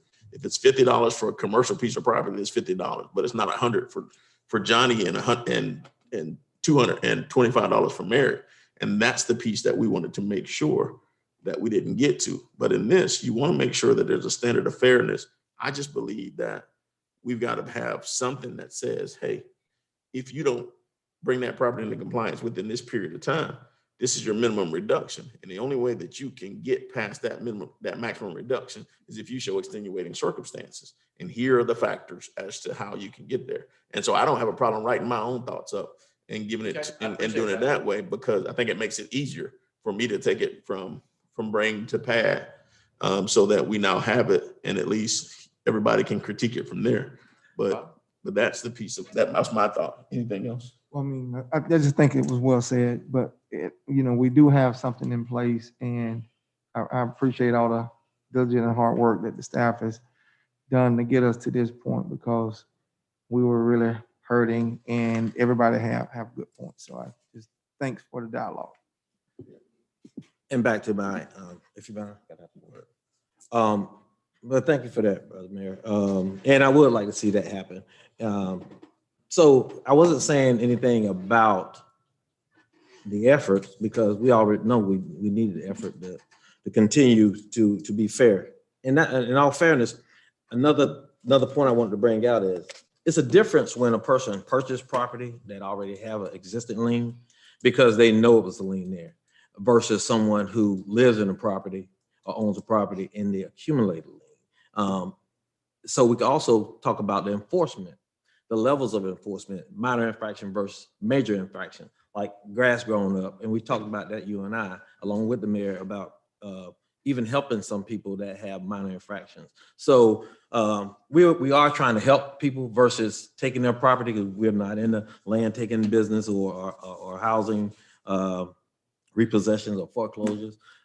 So I just wanted to bring it out that I think it's just another fair process, a process that's definitive, and I'm gonna leave that as that. And I appreciate it. Yeah, we've had in the past, years ago, I think the code board's been a little different, but Ms. Kitchens, you may remember when we had folks that would come up, and we had people that, you know, we could call to help them if we had the senior citizen who was unable to. We had, like, for example, we had someone who, by the time they mowed their front yard, their backyard was overgrown. And, you know, we had people come out and help them. And that's what you do in small towns in some cases. But I think overall, we just got to have continuity.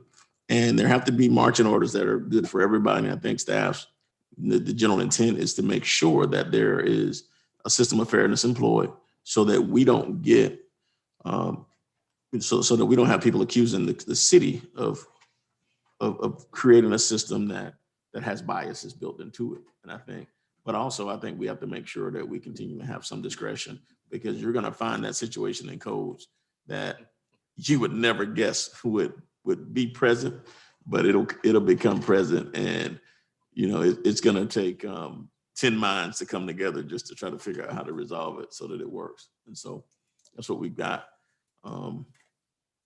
So at this point, what's the direction of the commission? I move that we fine tune the direction based on the city attorney, you, mayor, and the city manager and staff get back together and formulate a consistent, fair guidelines to maybe lien reduction and fine reduction. To be brought back in 2 weeks. That'll be fine. So will you get with staff and provide your recommendations? And everyone else can provide their input. Okay, thank you. So there's a motion to table this for 2 weeks, bring it back with modifications. Second. Motion on the floor in a second.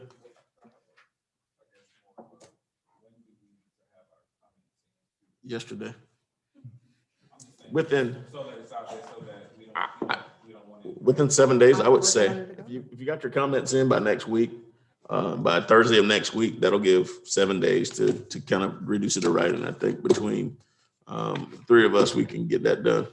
And we're sending them in to our city clerk. Send it to council. Okay. I didn't get that in my packet for whatever reason, the write-up. Here, you take mine. Yeah, it was just one was missing. No big deal. Still got a week. I have a week. Any further discussion? Question. Questions called, all in favor, say aye. Aye. Opposed, motion carries unanimously. We'll take a 5-minute recess right now. You good? Okay. 5-minute recess. Moving on to item number 7 on the agenda. To adopt resolution number 2021 R30, concurring with the city manager's recommendation to appoint Laura R. Shanks as City of Palatka Finance Director effective March 29th, 2021 per Palatka Municipal Code, Section 2-141. Mr. Mayor, it is my recommendation that we employ Ms. Shank as the new finance director. We've interviewed her, I think, on 3 occasions now. Had her speak with Ms. Becker on several occasions. She's actually looked at our system, and Ms. Becker has spoken with her about various aspects of our system and has been able to evaluate her responses and her familiarity with the things that we do in municipal government, such as budget preparation, the CAFR, various different aspects of finance that are unique to governmental regulation and governmental finance. And I'm confident that with the benefit of the interviews as well as recommendations and personal conversations I've had with her current employer, that she'll be able to carry on the tradition that's been set by the line of city finance directors we've had, to obviously include Ms. Becker in keeping us in accord with all applicable rules and regulations. So I am pleased at this time to make the recommendation that you confirm, or to request that you confirm, my appointment of her as finance director. So move. Second. There's a motion on the floor to confirm confirmation of Ms. Shanks as finance director. There's a second by Commissioner McCaskill. Is there any discussion? Question. Before we move the question, I don't think we formally had an opportunity to meet Ms. Shanks. I'm sorry. If you could come forward at this time and at least tell us a little bit about yourself. Hi, my name is Lauren Shank, and I am actually a former resident of Palatka. I grew up in Putnam County, so it is with huge appreciation that I would like to let you know that I'm excited to come back and bring everything I've learned since I moved away and went to college and started my career elsewhere. I'm excited to bring it back and apply everything I've learned to the city of Palatka. And I guess for the audience, can you give us a synopsis of your experience and history? Sure, absolutely. I started with the Department of Health as an admin assistant. I then went to work for Flagler County Board of County Commissioners, where I've worked there for 5.5 years. And I have always worked in finance. So my backbone is finance to the core. I've spoke with Ms. Becker as far as the duties of myself and staff within the city of Palatka, and I meet the criteria and the requirements, if not exceed them, to be honest. I'm excited to bring all of my knowledge here. You got a couple other guests with you? I do. This is my husband, Tyson, and my 2 daughters, Ella and Emery. Mr. Mayor, she seems to be a little reticent to speak about herself, but she's senior financial analyst for Flagler County. And speaking to her county manager, he had nothing but glowing things to say about her abilities and his confidence in her doing what we need done over here. She also had experience in the engineering department in Flagler County, where she dealt with engineering finance, including grant administration, grant accounting, and things that in Putnam County, city of Palatka, we have a need for hands-on abilities and supervision of. Ms. Becker quizzed her in a couple of different sessions and about her familiarity with our systems, and I can call him Ms. Becker if you'd like, but I think that we have a very high comfort level in her familiarity with what we do and how to do it. And I'll mention something that, without going into great detail, it was very impressive to me, and her county manager pointed this out to me. There was an occasion in the last 2 years in the city of Bunnell where their entire finance department left without notice. And I think she received a call the night before by her county manager, who said that he needed her to report to the city of Bunnell and basically handle their finance department as an employee of the county, but on assignment, which she did for about 2 months, relatively by herself. I think it was a 7-person department before she got there. And his description to me was, quoting him, she pulled their fat out of the fire. So then she went back to the county, Flagler County, until she applied for this job. So so we're excited at the opportunity of having her come in and grow with us, and so that's my recommendation request. Okay. Any other comments from the commission? All I know is that's a pretty telling story, and she was a lot more humble. She was hiding some of the things from us that she can actually do. So, and Don has our city manager. He has not brought us anybody that we've been disappointed in thus far. So, I appreciate that, and you're very welcome, and look forward to working with you.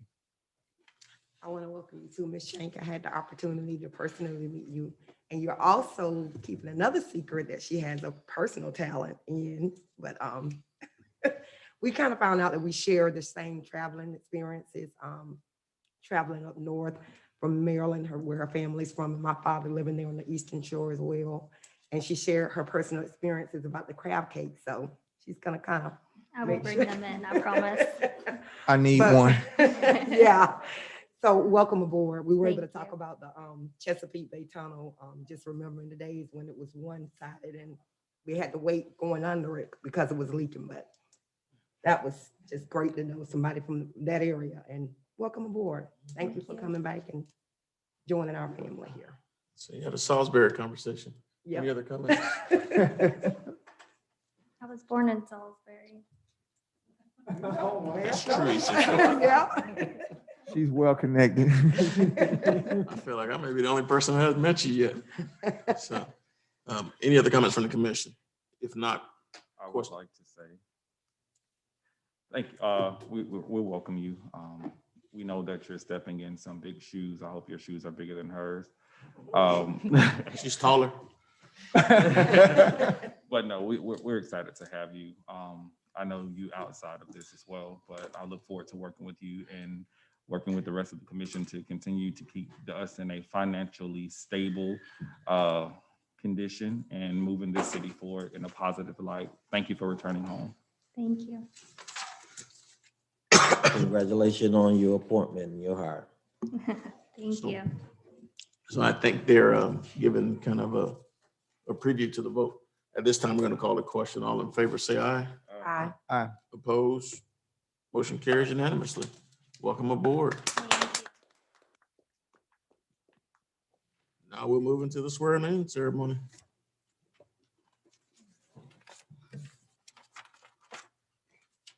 Do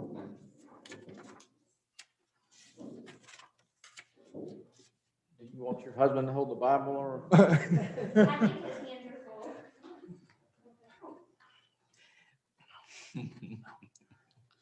They can come up and join you. I think his hands are full too.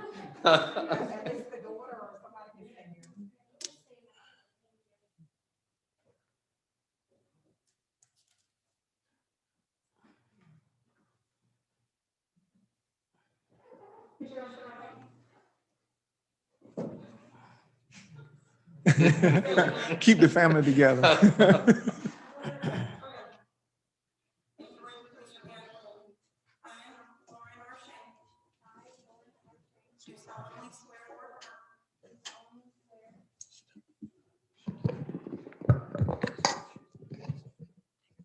Do solemnly swear That I will support, protect, and defend that I will support, protect, and defend the Constitution and government of the United States, the Constitution and government of the United States, the state of Florida, the state of Florida, and the city of Palatka, and the city of Palatka, code of ordinances, code of ordinances, and that I will bear true faith, and that I will bear true faith, loyalty, and allegiance to same, and that I am duly qualified and that I am duly qualified to hold office to hold office under the requirements of the Constitution under the requirements of the Constitution of the state of the state and the city charter, and the city charter,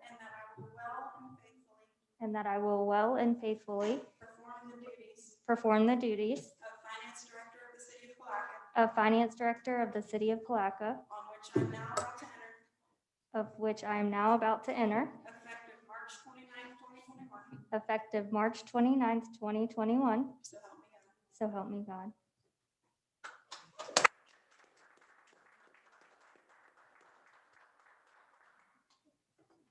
Mr. Mayor, I forgot to mention that when she was sent to Bunnell, she was pregnant, going to school, and still had to perform her duties for the county of Flagler along with those at Bunnell. So just a little extra there. Wow.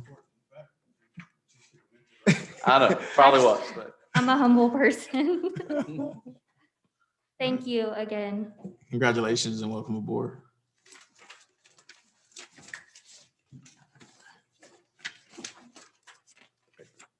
That concludes our agenda, other than our administrative reports at this time. Mr. Mayor, I'm going to waive my time, but I would like, and appreciate your indulgence for Mr. Griffith to come forward a little bit. Commissioner Jones brought up some good points in our last meeting, and he continues to. Sometimes we get accustomed to dealing with folks that we've been dealing with for a while, who we know a lot of the past actions and why we do certain things. And Commissioner Jones has come in and has asked us about things that we have has caused us to take a look at the fact that we don't always remind and refresh the entire commission about how we got to certain practices and how we got to certain I guess concepts and certain policies. So Commissioner Jones correctly brought up the question of our phasing of our infrastructure and how we arrived at the decision to pursue certain grants and ask about our grants. And we talked about the fact, and we committed that we would let you know when we had grant opportunities in the future, which we are going to do. But we thought we'd take an opportunity to briefly talk to you a little bit, just a little bit, about the phasing of the infrastructure that we have in the Palatka, how we've tried to marry that phasing to grant applications so that we get the best bang for the buck and the most leverage for the dollars that we are able to acquire. And just a very brief little bit about the amount of grants that we've gotten in the last 3 years. So if you'd indulge us that, then I'll waive my time, and I don't think we've got a lot of other reports. I think you pretty much covered it. I don't think so. Sonny, can you bring that PowerPoint presentation up, please? So as Mr. Holmes said, we welcome this opportunity. It's been a while since we've kind of covered on the status of some of the priorities that the commission set for the city. So this is an opportunity to talk about mainly the status of one of the major priorities, which is the water line replacement initiative, as well as how we kind of go about our annual funding strategy. So for us, it really is a combination of how do we leverage funds and how do we leverage the limited resources that we have. So, a funding strategy simply is grants, financing, local resources, and that really results in successful leveraging. You got it there, Sonny? That's not the one. So when looking for opportunities, we always have to consider where we have available funding for leveraging. And I think you all know that with one of the priorities being water lines, that is the utility fund. Now, later on in this presentation, once we get there, you'll see a map. I think it's the third slide, but I did want to show you just this image on the second slide. Sonny, if you could progress to that, please. A lot of our priorities are infrastructure based. So it's important, and this image kind of shows you, we have a lot of stuff in the ground. So even when we get a simple little grant for, say, a water line replacement, we have to be thinking about, okay, where's the proper place to place this money where we can leverage some additional funding to go ahead and get the sidewalks covered, get the road reconstruction covered, maybe go ahead and cover the sewer line replacement or lining, because as a small city, an old city, we got a lot of needs. So it's a hard thing to do. And a lot of times you'll see projects that are phase 5 that get moved up to phase 2 because a funding opportunity presented itself, or phase 2 gets shifted to phase 10, because something else happened. But the city has to have that flexibility to realize, some of these opportunities. Sonny, if you could. So this map was done, I can't remember the date, but we did this in GIS. I'd say 2013, 2014. The first step was figuring out, what do we have in the ground?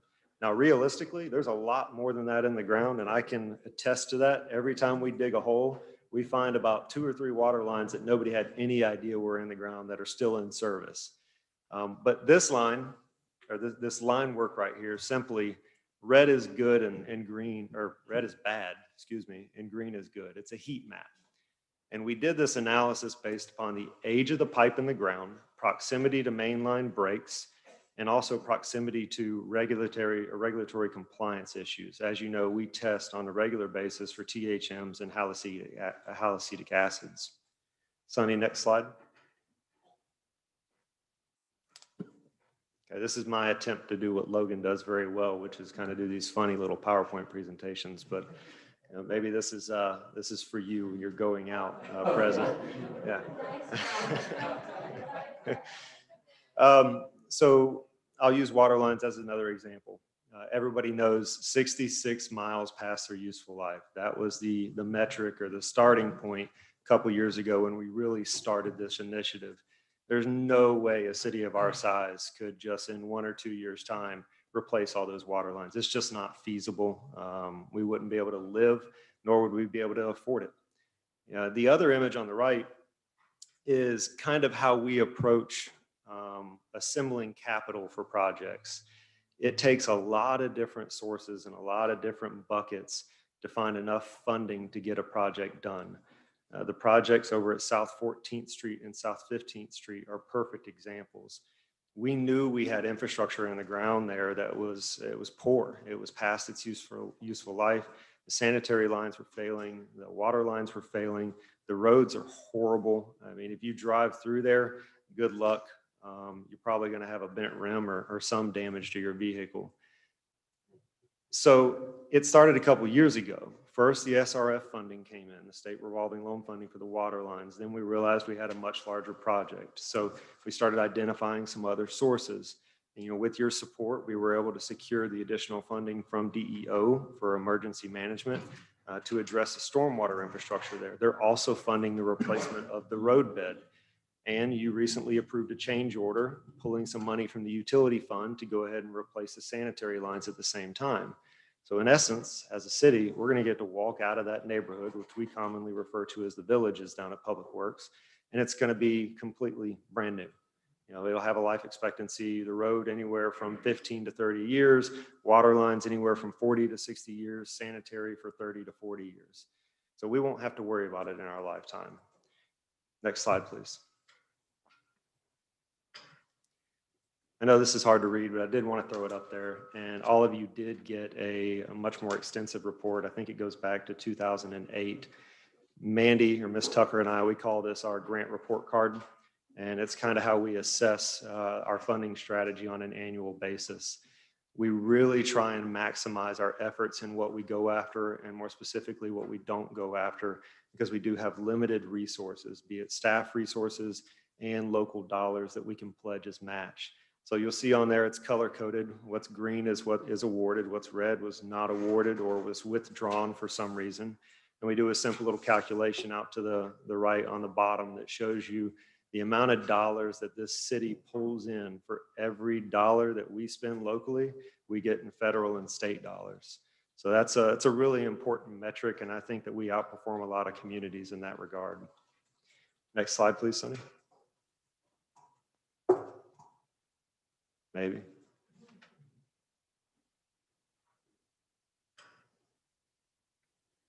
Okay, there we go. And we don't have to go through all these, and I know it's kind of hard to see these images, but I did want to show the previous slides that we showed you in May of 2020 that kind of showed the different phasing. So Sonny, if you'll just kind of click through these. We moved from North Dunham Street. That's where they left off in 2008. Mr. Holmes and I were talking about this the other day, and one of the important things was not just going in the middle of the city and replacing the worst of the lines and not connecting to a good mainline distribution pipe and pulling good water through bad pipes to get to a replaced area. So Dunham Street was that connection point. That's where they left off in 2008. We worked through the North Historic District, as well as the adjacent neighborhood on 5th and 6th Street.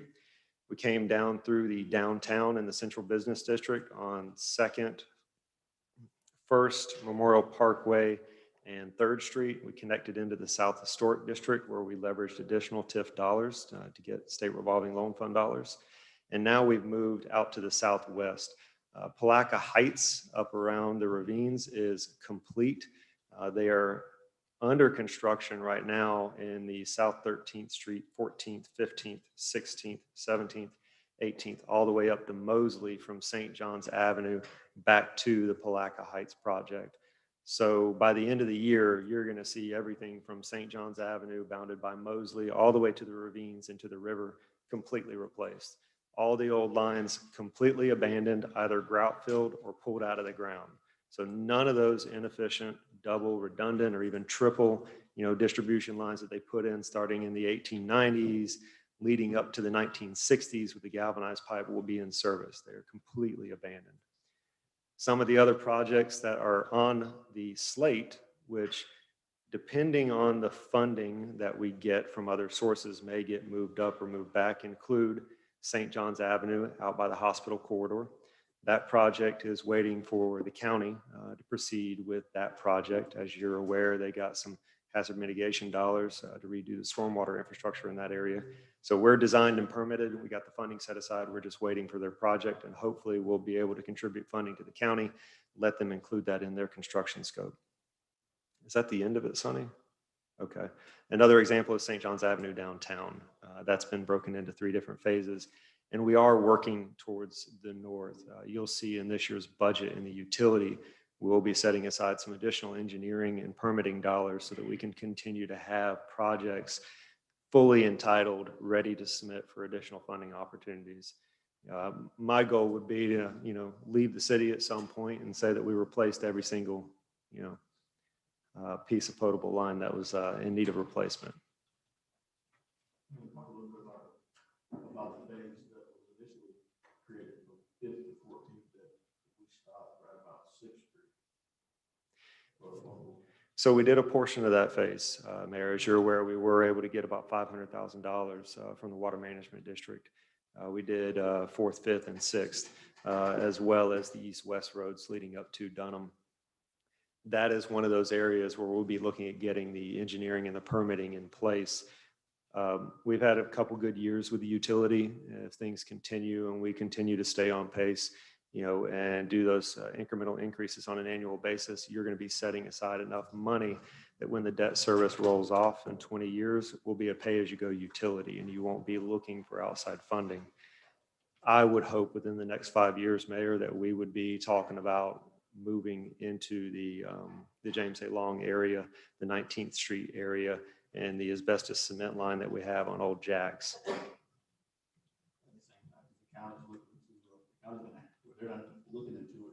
The county's gonna have to replace off of Old Jacks all that drainage that they've gotten there anyway as well. And so it may be a perfect opportunity for a joint project.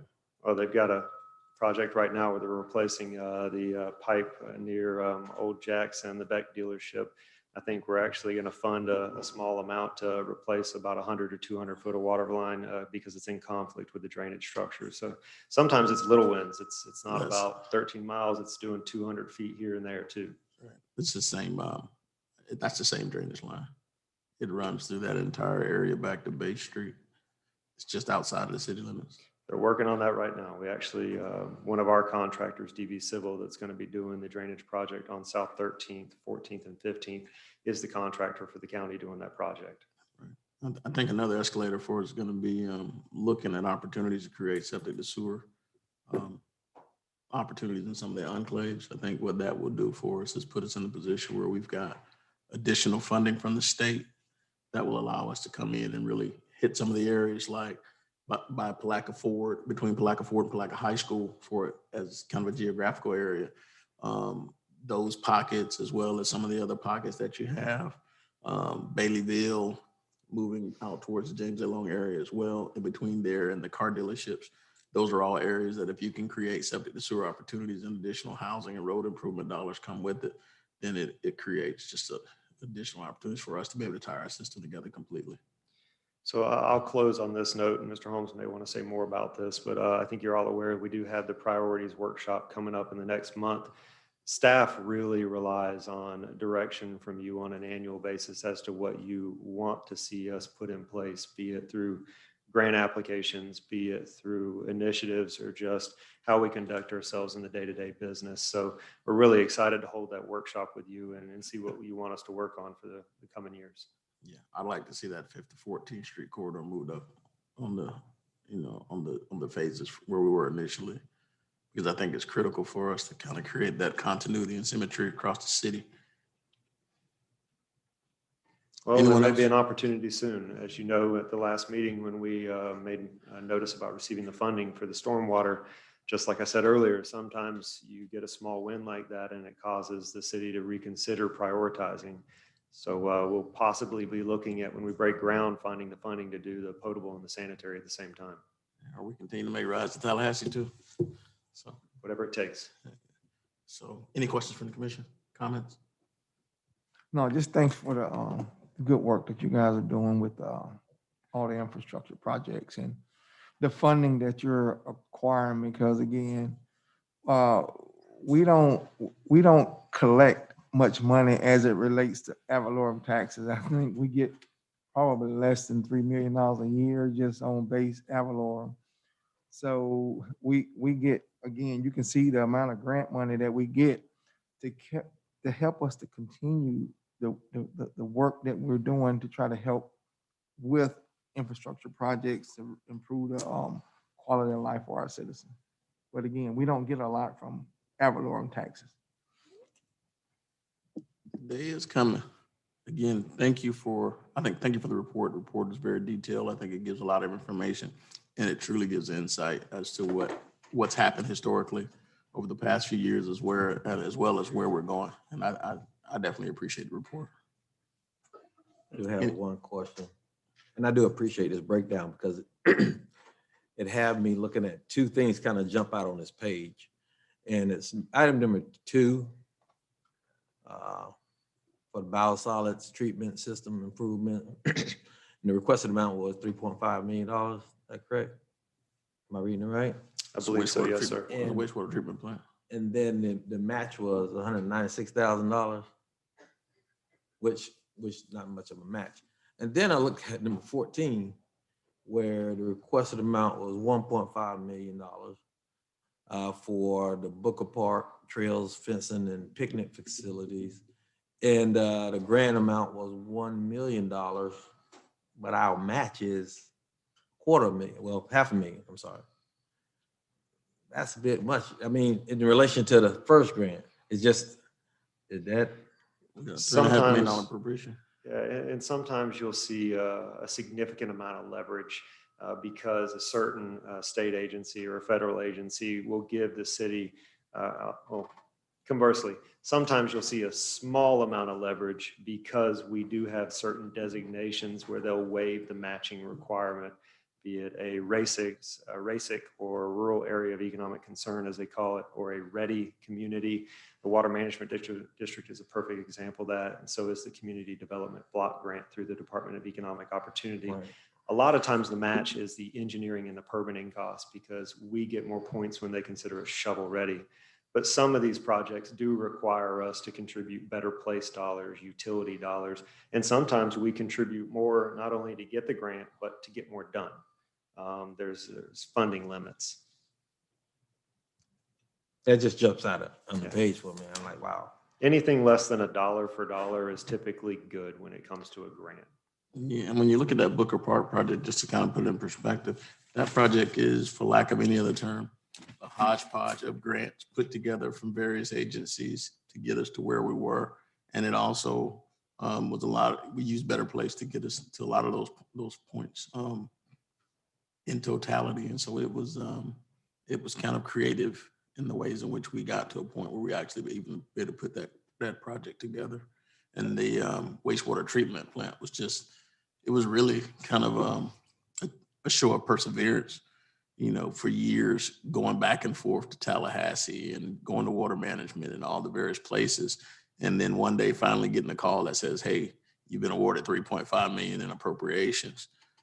When we in fact had put $1.5 million in place to do a fraction of the upgrade so that it would create greater functionality.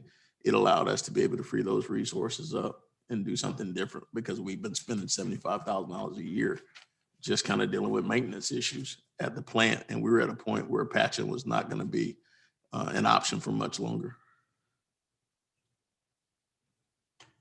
Thank you again, John.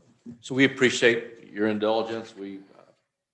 If you don't object, we're going to try to bring you a little information like this at each meeting. And if nothing else, it prompts you to ask questions of us between then and the next meeting. So again, thanks, and I'll waive any more time that I would have had for comments. You didn't have any more. Next up, since we're going with long reports, is Mr. Cutright.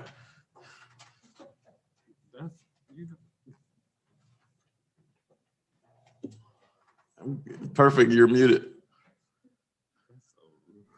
I ain't reading no more.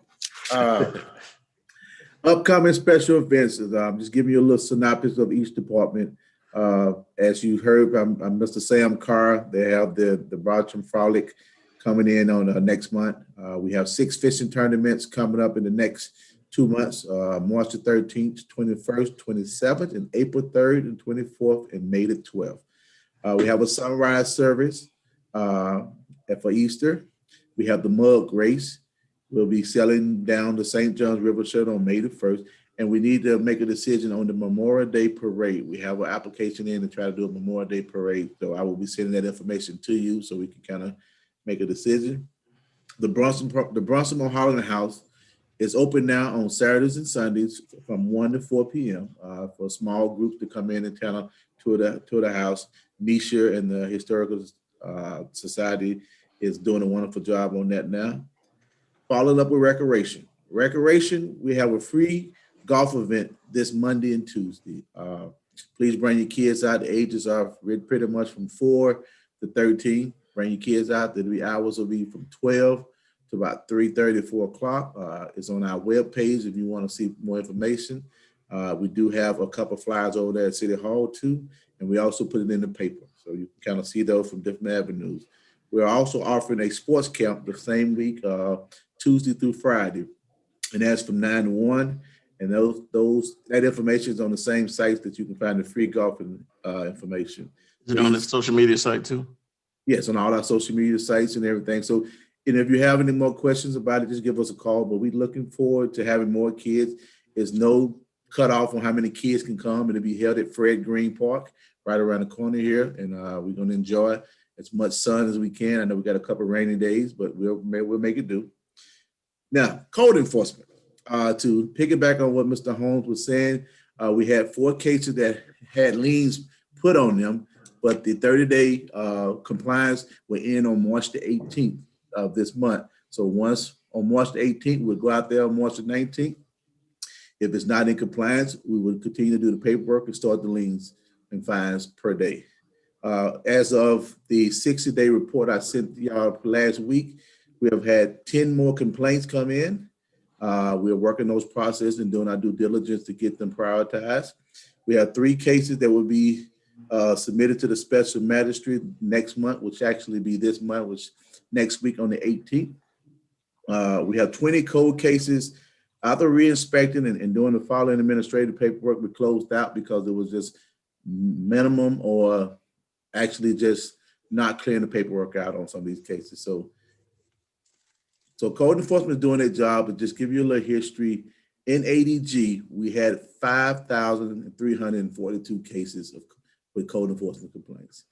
Some of them are just minor complaints that we can go through and re-inspect and probably close out, but it takes time. We have 1 active code enforcement person and a great administrative and Aaron Hughes, and their code enforcement officer is David Green, and they're doing due diligence. Hopefully we're making y'all proud, and we're gonna continue to strive forward. Other than that, that is it. Any questions? I'm willing here to answer. Mr. Cutright, you said 5,000 cases. That was 5,000 you inherited, correct? Yes, in ADG, we inherited in ADG. A total with ADG and our work is 5,522.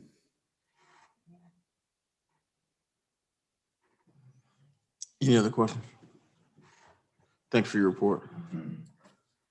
Chief Taylor. Yes, sir. We've had quite a bit of change here at the department. We've got 3 new positions and new guys who have passed the promotional test. So we have a new captain with Philip Smith.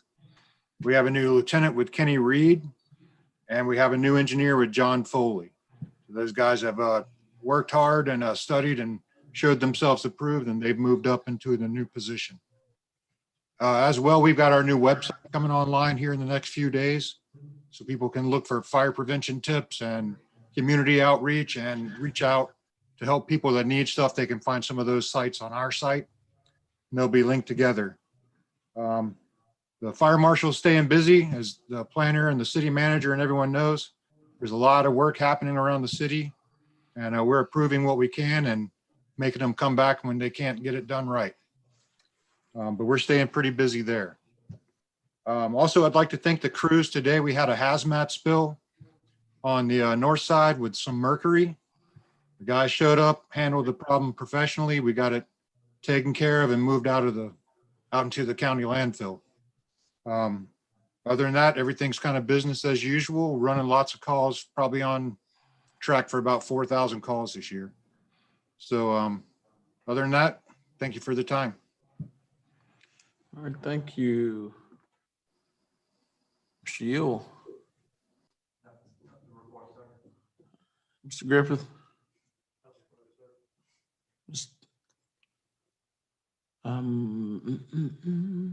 Ms. Tucker, is she on? Okay. Pastor Mulberry. You have anything for us tonight? Chief Shaw. Commissioners,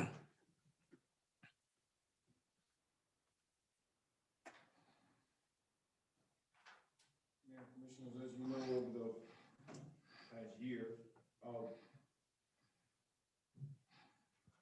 know, over the past year, we've had a tremendous amount of turnover. But I'm pleased to say we've been working very hard on getting those positions filled. And thanks to the commission, you guys have been working well with us and the city manager on our minority recruitment and assisting with recruiting minorities. I'm pleased to say we've hired 4 minorities, and I would like to be able to bring not only those individuals in front of you at the next commission meeting, but also the individuals we've hired in the last 6 months, so I can introduce them not only to the community, but to the commission. Appreciate it. Go ahead. I'm sorry. I got an opportunity in a very unfortunate way to meet one of your new officers. On March 9th, I got a call that one of my children had gotten into a really bad accident up on Highway 19. And again, I found myself riding to a scene and not knowing what I was to expect. Your guys did a really great job with providing a sense of comfort to me when I got on the scene and providing it to my daughter. She actually got hit from the side and knocked over 3 lanes into oncoming traffic. So it was a kind of a scary scene, you know, coming up on it, but your guys did a great job, first responders, and I want to thank you guys for that. And like I said, I had an opportunity to meet one of your new officers at that time. Thank you very much. The other thing I have is we have implemented a quarterly awards program. We actually did it as of last year as a pilot program, and it worked very well. This year coming up, this is the end of the quarter, and we're going to be acknowledging some individuals. And I would like to add to that portion by bringing them in front of the commission to recognize them. Okay. And then finally, as you know, it's planning season for the summer. PAL will be doing its summer camp. We are working to meet to begin the planning stages, so that, as you know, last year we were unable to have it because of the pandemic, but we are looking forward to try to plan some way to provide the community with a safe environment to deliver a summer camp. Okay. I know, Chief, we also talked about creating some type of method to disseminate the company stats once Smart Cop gets smarter. And so, and creating ways in which we can kind of, I think, do what we talked about before, which is have to get a little bit more community involvement in as it relates to crime stats, so that people actually have, you know, the information necessary to be out there. I think something that we all have to do is kind of put the information out there to the community a bit more, even the commission, in the way that we do certain things, providing information for projects and all that other stuff. But definitely, I think crime stats are going to be critical as people start to look at investing in the community as a whole. I think it puts their mind at ease once they realize how much of an efficient job you guys are doing. Funny that you mentioned it, Mayor. Today and tomorrow, I spent all day today with my administrative staff involved in a training with FDLE and the FBI in reference to moving from UCR to NIBRS, which we will now be reporting on the NIBRS. All of our information will be going to the FBI through FDLE instead of not doing the simple way that we used to do it before, simply just to FDLE within the state of Florida. So we will be sitting in training again all day tomorrow. And that's part of the mix of the problems we're having with our current report writing system, not only us, but the county, of those changes and being able to support that data. There's a blockage there, and I'm not IT savvy.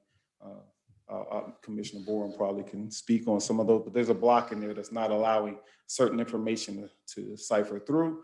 Therefore, there's things that's just sitting in there, and we're working diligently to get those things fixed so we can move forward and be able to deliver that information. And then you create community talks once you disseminate that stuff. Once we do, I provide the information not only, and I've been providing information on statistical data, not only to the commission and to the city manager, but yes, we then provide that stuff and will be posted so it can be seen. Before, UCR was posted semi-annually and annually. Now it will be posted quarterly so that you can see through NIBRS. So it will be seen visible more often. Okay. Any questions, comments? Thanks, Chief. I think that's everybody. I know you said I can't talk, your time but is I need to up. talk just 1 second. And I don't mean to steal any thunder, don't know what you had planned, but I didn't mention and recognize Ms. Becker, who's, this is her last official meeting. She was intentionally left last.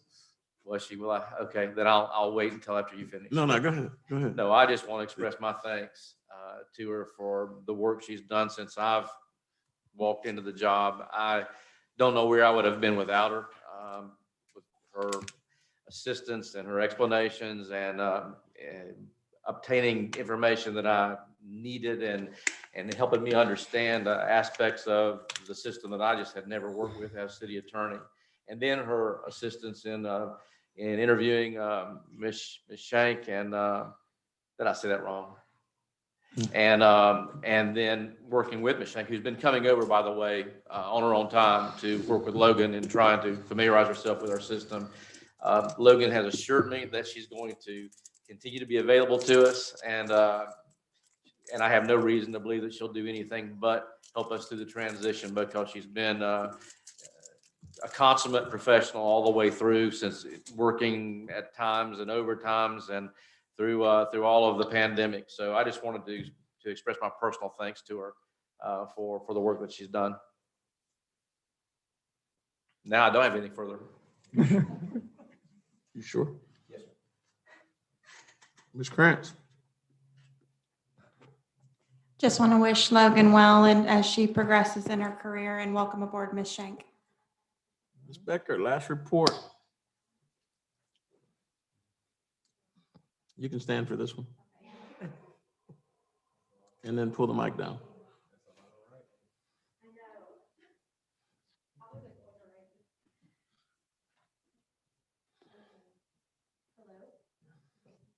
Now it's on. So I typically am never at a loss for words, but this week I realized that this transition was going to be bittersweet for me.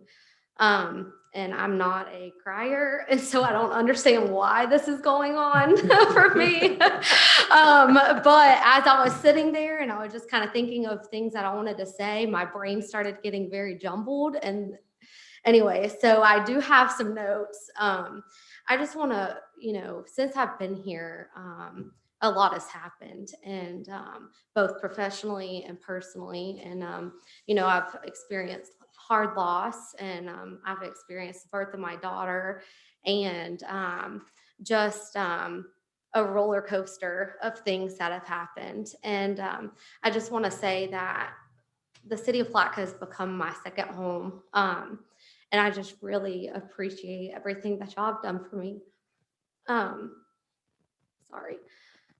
Since the day I walked in, you have greeted me and you have supported me. And I just truly appreciate that. This is why I wrote these notes, because I knew it was going to happen. I don't know why I feel so tied here, because things get crazy sometimes. But this just feels like my baby. And I just want to thank everybody for the support, the relationships. Thank you.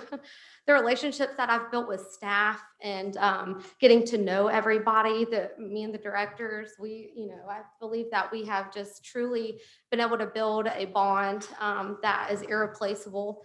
My staff, I can't thank enough. They are great. They're wonderful. They're hardworking. They are just what you want in finance people. They do not bend. And I just appreciate them. Mr. Holmes, since you walked in, you have provided the city with some stability and some real experience and direction. And I just appreciate everything that you've done for me as well. I can't say enough. You know, I'm so proud of the things that the city has accomplished since I've been here. And I know there's things I've kind of been working through the budget because I just can't let go. And I am just excited for the future. I know, Mr. Griffith's report at the end made me realize that there are just wonderful things happening here. And I'm so thankful to be a part of it. Or to have been a part of it. I'm excited for my future. And I'm just glad that, I can say that the city of Palatka has helped get me there. I think that we're becoming a proactive city instead of reactive. And that is a huge thing. We have put in place capital replacement funds and reserves. And there's just so many fiscal and procedures and policies that we've put in place that I believe are just going to be super beneficial going forward. Even though you might not see the change happen immediately, it takes time, but we are getting there. And last but not least, I have had time to sit with Miss Shank. Am I getting a bell? I'm at the end. No, I just wanted to do that. Okay. I just wanted to do I'm that. at the end, I promise. Nah. And like I said, I feel like I'm a control freak. We've talked about acknowledging ourselves and things. And I won't go into all of that, but I feel as if I'm handing off a baby to somebody. And I have grilled Miss Shank. I have showed her things that I don't know if I was wanting to scare her off or wanting to see what I could do. But everything that I've thrown at her, CFO, which is your grants, trim, budget, CAFR, she just knows it. And she questions things and she digs. And it's really exciting to see somebody who is just as excited as I am for the city.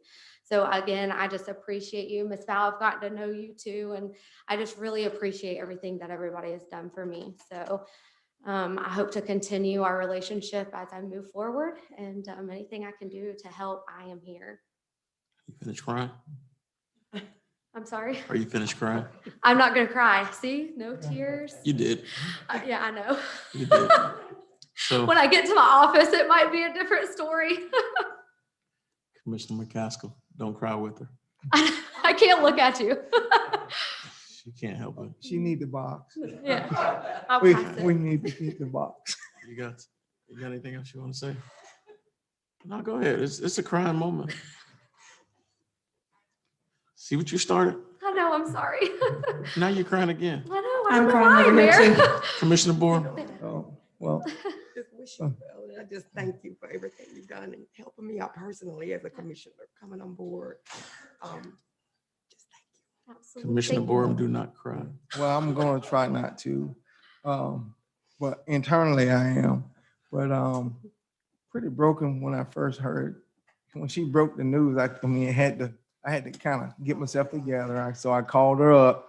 We talked for a little while, but again, it is for her growth in her career, and you can't fault anybody for moving from a caterpillar to a butterfly. So she's in her I'll take it. She's flying high, you know. She's flying high. But anyway, she's a consummate professional, very dedicated, committed. She has done wonders for the city. I thought Matt was good, but she has certainly moved this city to another level. And again, I welcome Ms. Shank, but you have some big shoes to fill. And Size 6.5. but you know, and not the prolonged thing, but I wish you well in your future endeavors, and you know, if there's anything that I can do to help, you know, just please reach out. I'm here. You have my number, and again, I work with her mom at Water Management District, so I knew what we were getting or whatever. She's just a fabric of her mom. Thank you, Commissioner Jones. I haven't known you that long, Logan, but I did find out I know your stock. Know where you're from, and I know your family, and you come from a good family for sure. And I just read that email that you sent me out the other day when you realized that I knew your family. Oh, yes. Yeah. Yes, But good luck in your endeavors. I know you'll do well, and that's pretty much all. I'm a man of few words. Really? Commissioner Campbell. Don't cry. I'm not gonna cry, but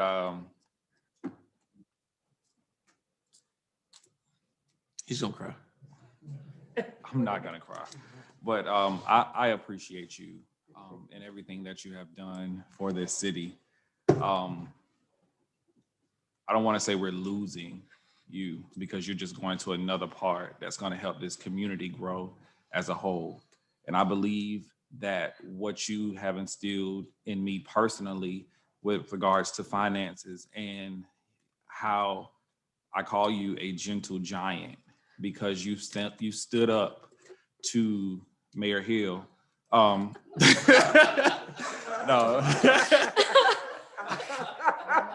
No, you've had some tough conversations that I believe has literally turned this community or this city for the better.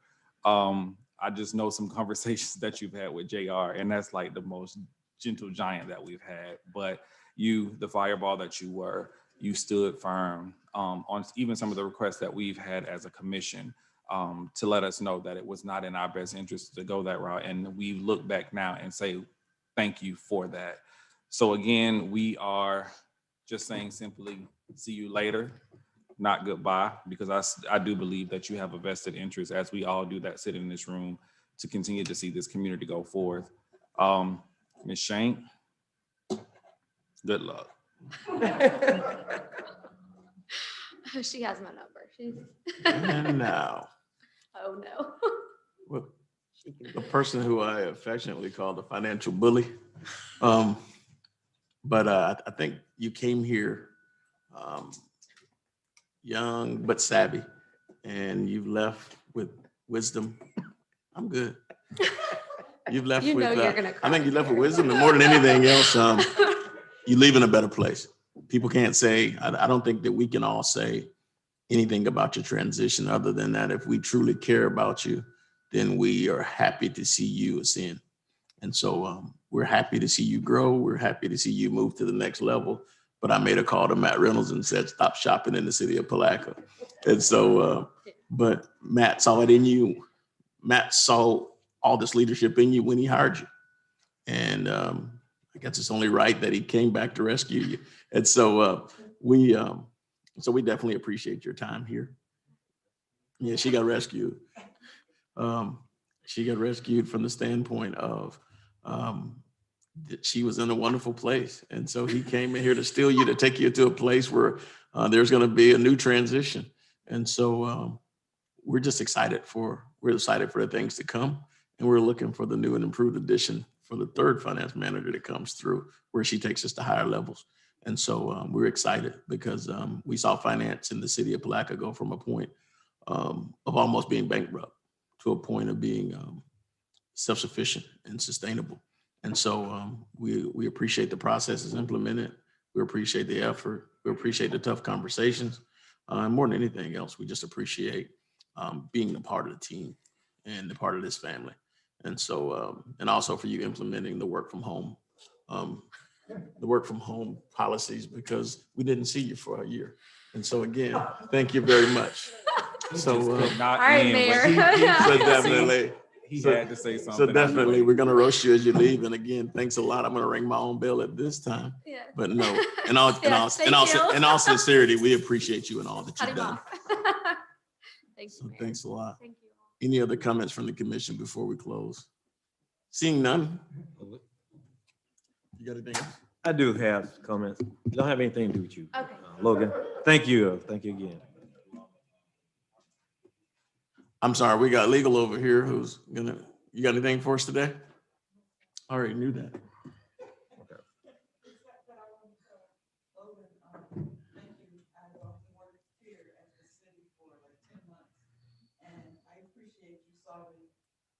My financial issues, filings and stuff like that. So good luck and that's good. Commissioner Jones. We're segueing, that was a nice segue for me, financials. And quick question I have as far as commission business. And I don't want to be done or down, I shouldn't use downer, the guy that's going to bring a sour point. But this is not a sour point. This is about transparency. And being the freshman commissioner here, there's just some things that I want to talk about. I want to see maybe implemented, or maybe it's just a start of actually putting the commissioner's business out for the public. The last couple of weeks, I received some phone calls from Palatka Daily News and asking questions about what's going on. Obviously, we have some turnover that's going on. This is one here, and we know why Logan is leaving us, and we have a good hire as a replacement. However, we have 3 other employees that actually left us as well due to resignation. Due to sunshine law, us the commissioners, we can't talk about it. We haven't been able to talk about it. I referred the newspaper to our city manager that handles day-to-day operations. But at some point, the commission have a duty to actually either speak to the media on things that we know of. If we don't know of them, again, it's the city manager or the mayor or position to speak on behalf of the city. Now, again, talking about transparency, I requested that we have a summary of what actually took place with those employees and why they abruptly left the city of Palatka. And I haven't received that summary as of yet. It was directed to the city manager. I spoke to the city manager on said matter. However, in these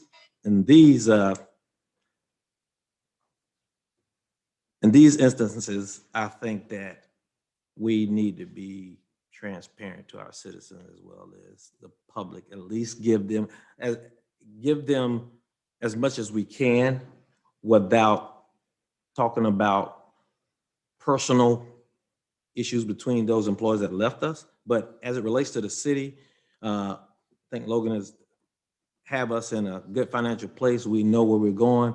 I don't know if we are going to do an audit or an audit had been conducted about some financial issues, but definitely I would like the city manager to speak on either as much as he can why the departures were so abruptly made. And if there was something as discipline or in the finance, are we all right with finances? I ask city manager only due to the fact that's all I can talk to. And he expressed some things to me that I think that some of it, just as much as you can, put out here in the public. And you don't have to do it now, but I think at some point we owe that to the public. And that's all I want to really say. And I think Logan hit on it about being proactive. If that's the way we've been doing things in the past, that's the past. We need to be proactive and start saying, okay, here's what we got going on. Okay, and it's been handled in-house and we're moving forward with it or whatever. But I feel as if I'm ducking the media when I'm asked a question and I have to refer it or watch everything I say because I feel some of it should be told to the media. Again, I can't talk to my fellow board commissioners, and with that, I feel kind of lost. I feel kind of lost on the transition, what's really going on. Not that, again, I didn't have conversation with the city manager, because I did. I would be lying if I said I didn't. However, I feel compelled that I think it's more that we should be able to relinquish. And I'll say that with my commissioner comment. I do have a question. So you're, in other words, you're asking for whatever information you can get for the city manager, you're looking for answers from us? I'm just asking for clarification. Okay, clarification would be, if I'm asking for the information to be disseminated, as if, just like Jonathan just gave us a synopsis of what's going on with the project, we all would get the same information, we would know. So that is transparency. We know, I don't know, you don't know what I don't know, and vice versa. I don't know any information that you don't know. So basically, you're feeling that there's not equity in the distribution of the information. Absolutely Because not. That's not absolutely what I'm saying. right. You don't know what the conversations we've had, and they may be the same conversations, but at the same time, remember, like you said, Sunshine, we can't have those conversations. But I do. But I do have to say that staff has been readily available anytime I've had questions. No, you're going off. That's not what I'm saying. Okay, that's why I asked for clarification. So clarification is, if there's an issue that needs to be addressed, we as the commission need to make sure that is addressed properly. If it's not, I'm leaning right now on the city attorney, the commissions that have been here. Am I wrong? If I'm wrong, I'm asking the commission or the city manager or the city attorney to tell me. What I requested is those events that took place, if there was any investigation or anything going on, any accusation of wrongdoing, a summary submitted in writing, so that summary will be disseminated through the 5 commissioners that are up here right now. Commissioner Campbell. Just real briefly, I don't want to, because it's not a back and forth, because it was his comment that he made, and I support it. However, I do believe that in being contacted by the media, we have to reassure the media that we do not deal with the day-to-day operations. Thus, you transferring them to the city manager, to me, would have been the appropriate thing. And then I know personally that I had the opportunity to sit down. I received a phone call and an invitation to a meeting with regards to all that transpired with that.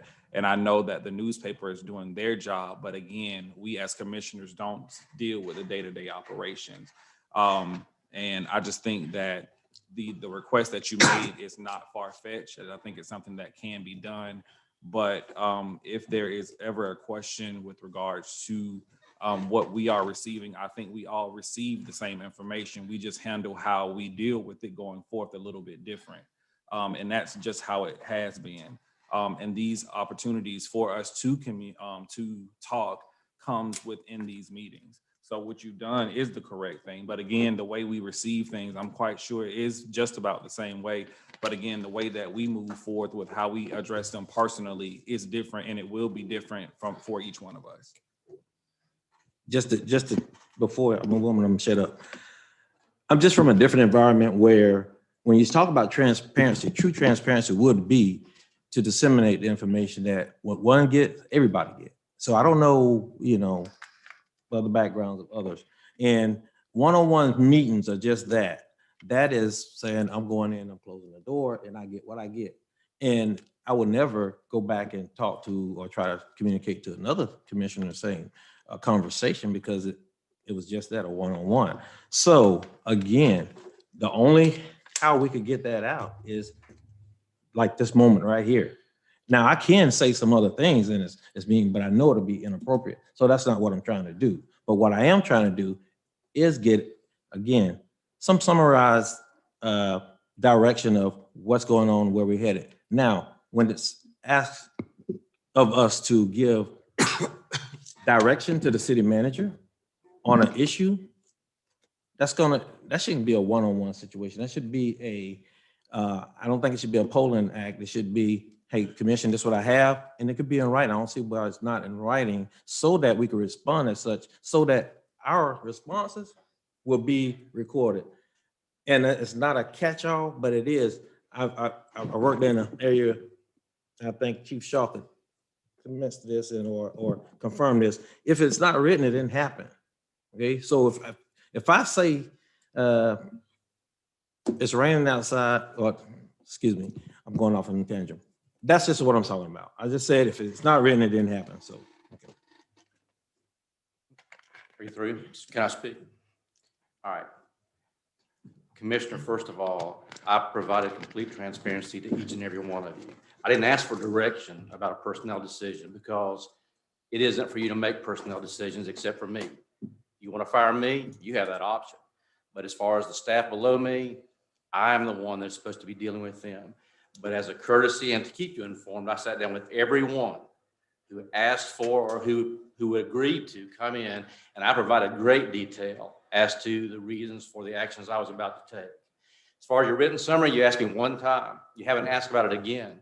For your information, I provided 37 pages to our personnel attorney in Jacksonville and asked them to look at that before I released it because I wanted to make certain that I didn't do anything with it that would subject this city to any criticism, civil action, or other adverse reactions to my statements about the reasons that I took the actions that I took. Haven't gotten that response back. As soon as I get it back, you'll have it.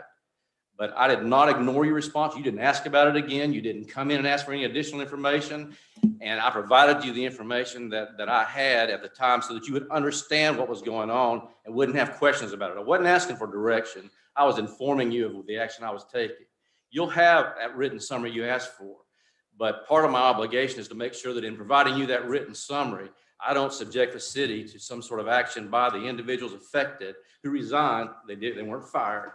And to then take action or to make statements against them or regarding their actions could put us in some position of jeopardy. And I wanted to make sure that didn't happen before I released it. Okay? Thank you for your response at this time. And just for the record, at my job, if the supervisor asks me for something, I should deliver it or at least get back with them. And so I don't want to get in a back and forth with you, Don, on this, but it's don't take it personal. It's just, that's part of, I'm thinking about what our duties are as we sit here. And again, what's the obligation and what our obligation is to the public. So there's nothing more or nothing less than what I'm saying. And that's why I wanted to say it on the record. So it won't be misconstrued that I said something else. And from this point forward, I'm just letting you guys know, that's the direction that I will be headed.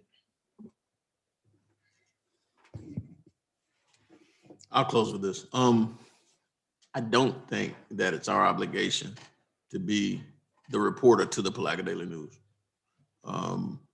Oftentimes the Palatka Daily News searches for information in ways that I don't even think are necessary.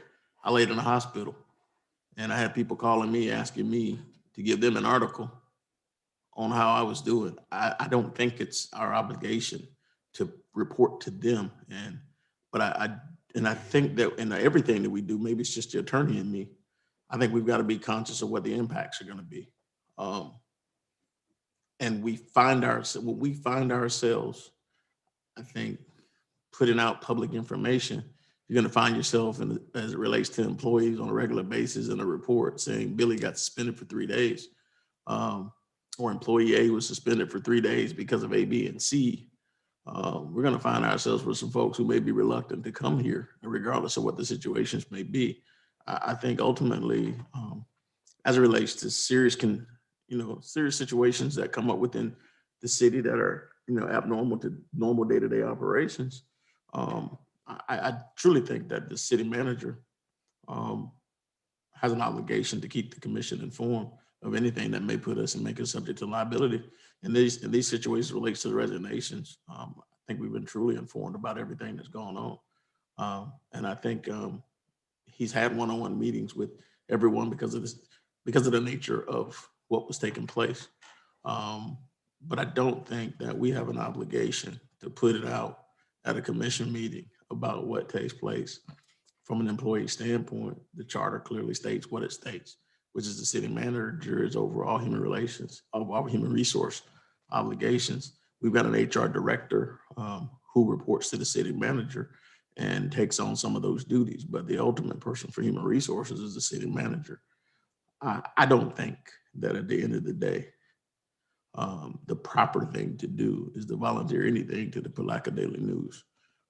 As it relates to transition, I don't see the Palatka Daily News reporting to us the fact that we've had 4 or 5 reporters and editors and publishers over the last few years. So I don't see us having an obligation to report to them. When they give us a report on their transition, then we'll give them a report on our transition. And until that day comes, it won't happen from me. If you feel like that's what you want to do, then every commissioner here has an obligation to speak as they need to speak. But you also have an obligation to realize that you got a fiduciary duty to the city. And if you have a fiduciary duty to the city, that's something that needs to be thought of, I think, with a lot of, there has to be a lot of thought put into that, because that's far different than being a police officer. It's far different than being in private sector. And so it's not that you're wrong in your thought and your train of thought. I wholeheartedly believe that we all as 5 commissioners need to be on the same page. But I don't think we have an obligation to report anything to the Palatka Daily News as it relates to transition, because transition is normal. They have it at McDonald's, they have it at Georgia Pacific, they have it at the county, they have it everywhere. But for some reason, it gets more sensationalized when it happens with the city. And when they give us their report on what their transition has been, then we should give them a report on what our transition has been.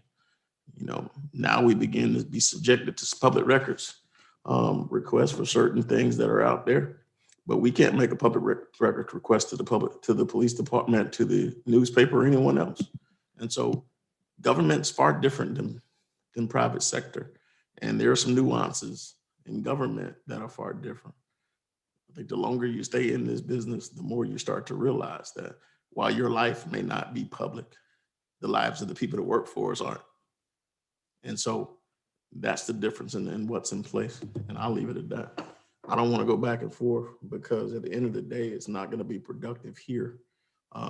One thing that we do have, Commissioner, just as a point of information, is whenever the city becomes subject to litigation or anything that may be of that nature, which we're not subject to at this time, you can go into executive session. And that's when we all get an opportunity to talk behind closed doors. But those are very limited situations that take place, and the Florida statutes dictates how that takes place. And so typically, if you don't see us in executive session, that's a good thing. And so that's when we start to have the communications. I understand the need for dissemination of information as it relates and how we're hamstrung by sunshine.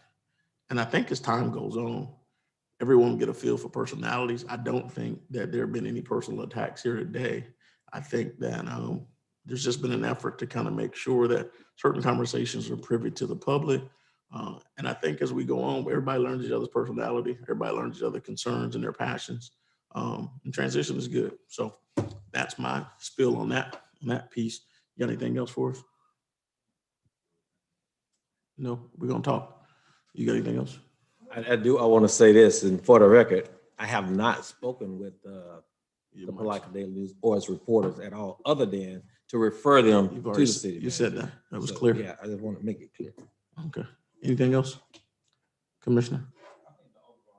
I'll say this, and I think the overall thing is it takes time to get used to the process, because I know I personally was asked the way that I would want to receive communication, and thus far I received it that way.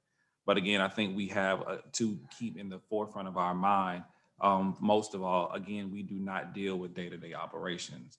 And dealing with the day-to-day operations, we solely, make sure we just don't deal with it. And it took me time to realize that as well.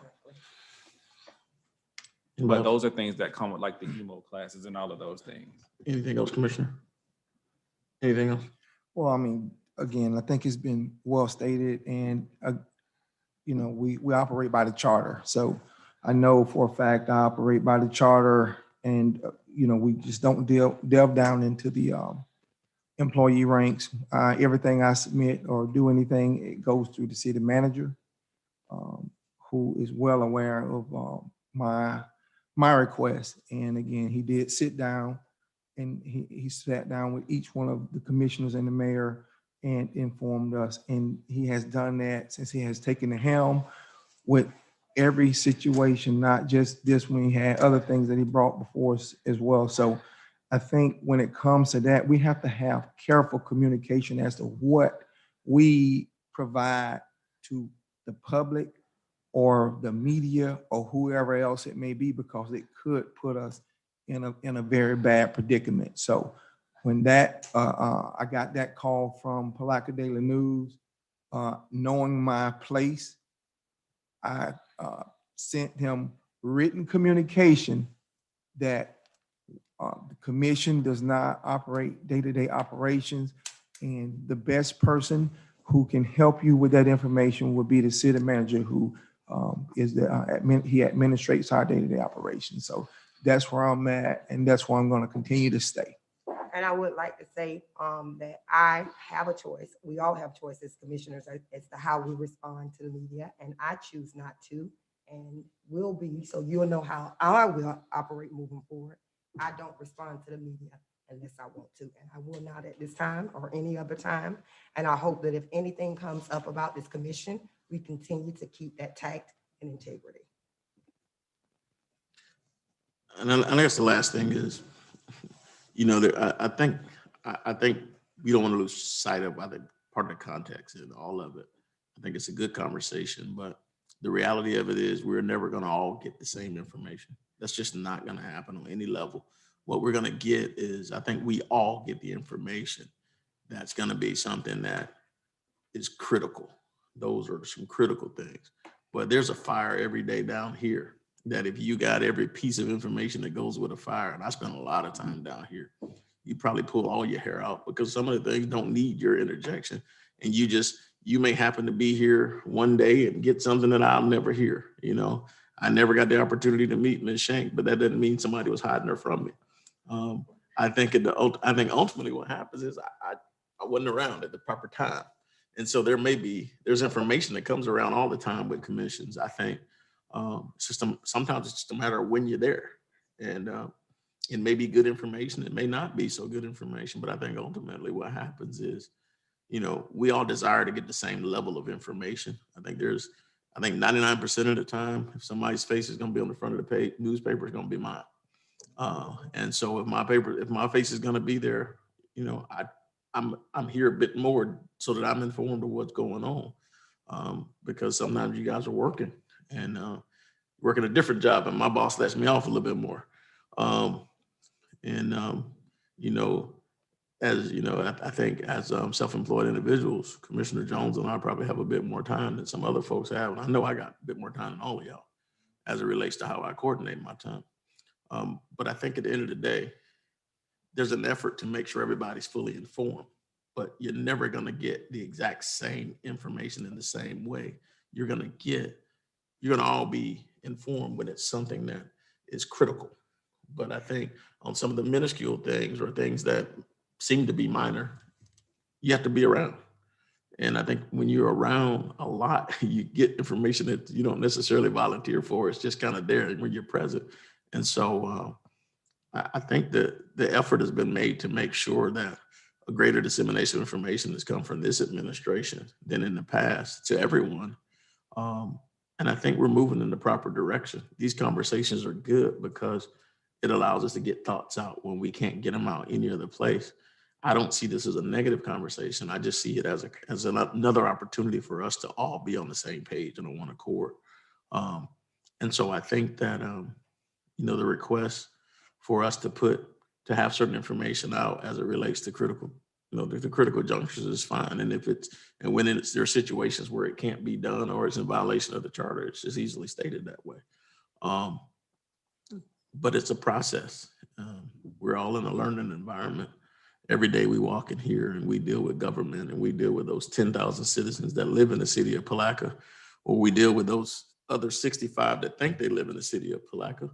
Those other 65,000, we find not counting the ones out of state on Facebook, but we find ourselves in situations where we learn and we grow. And we grow, and there are different personalities that are here on the dais. There are different personalities that are there with staff. And I think being in a small community, we have the luxury of being able to talk to staff, and in other places you don't get that. You know, you find places where city managers believe that the commission is on a need to know basis.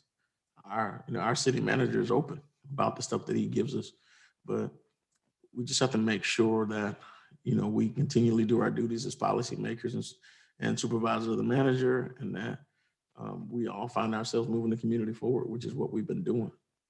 As I close out every time, this community is on the grasp of something great. Every day we walk in here, there's a different business looking to come here. We've got developers looking to build large numbers of homes. We've got folks looking to build significant numbers of market rate apartments. And so we have to continually keep that momentum moving forward. And it happens because there's continuity with this commission, that there is a core group of team members with staff that are dedicated to this community. And as long as we continually be in that realm, we're going to be fine, because I think everyone that sits up here on this board is committed to Palatka. We're committed to Palatka and to Palatka people. And I think that's the core of it all. Everyone who's on the staff of this city is committed to Palatka and to Palatka people. And sometimes family will have tough conversations. And at the end of the day, we all agree to grow. And that's where we are. So, we've spent a lot of time, but we spent a lot of time, I think, addressing things that will make us better in the future. And so again, I'm waiting on that report from the newspaper before I give them any report. And I'll leave it with that, because Vice Mayor Brown continually said something to us that we'll never forget, and that's we're better together. I don't take Commissioner's comments in any way as an attack, but he's new, so he's learning. And he's an HR person, so his thought processes are different than anything we've had on the commission. He's a law enforcement officer by trade. His thought processes are different, and his level of request for information may be different than something we have. And the thing is, there's something special brought from everyone who sits on this commission. And all we've got to do is combine all these positive traits together to have the best commission in this state. And that's what we're going to do. And so the beauty of it is, we should never all agree at all times. If there's no serious debate in here and everybody's on the same page, then there's no need to have a commission. We could just rubber stamp everything and go home. But sometimes you got to stay here at 8 or 9 o'clock to get some stuff done, to get accomplished. And at the end of the day, it's better than us walking out of here and not understanding one another. And so I'm glad to have this conversation. I appreciate the spirit of the conversation, and we're going to continually move the community forward. There's nothing else from the commission at this time. Is there anything else? At this time, there's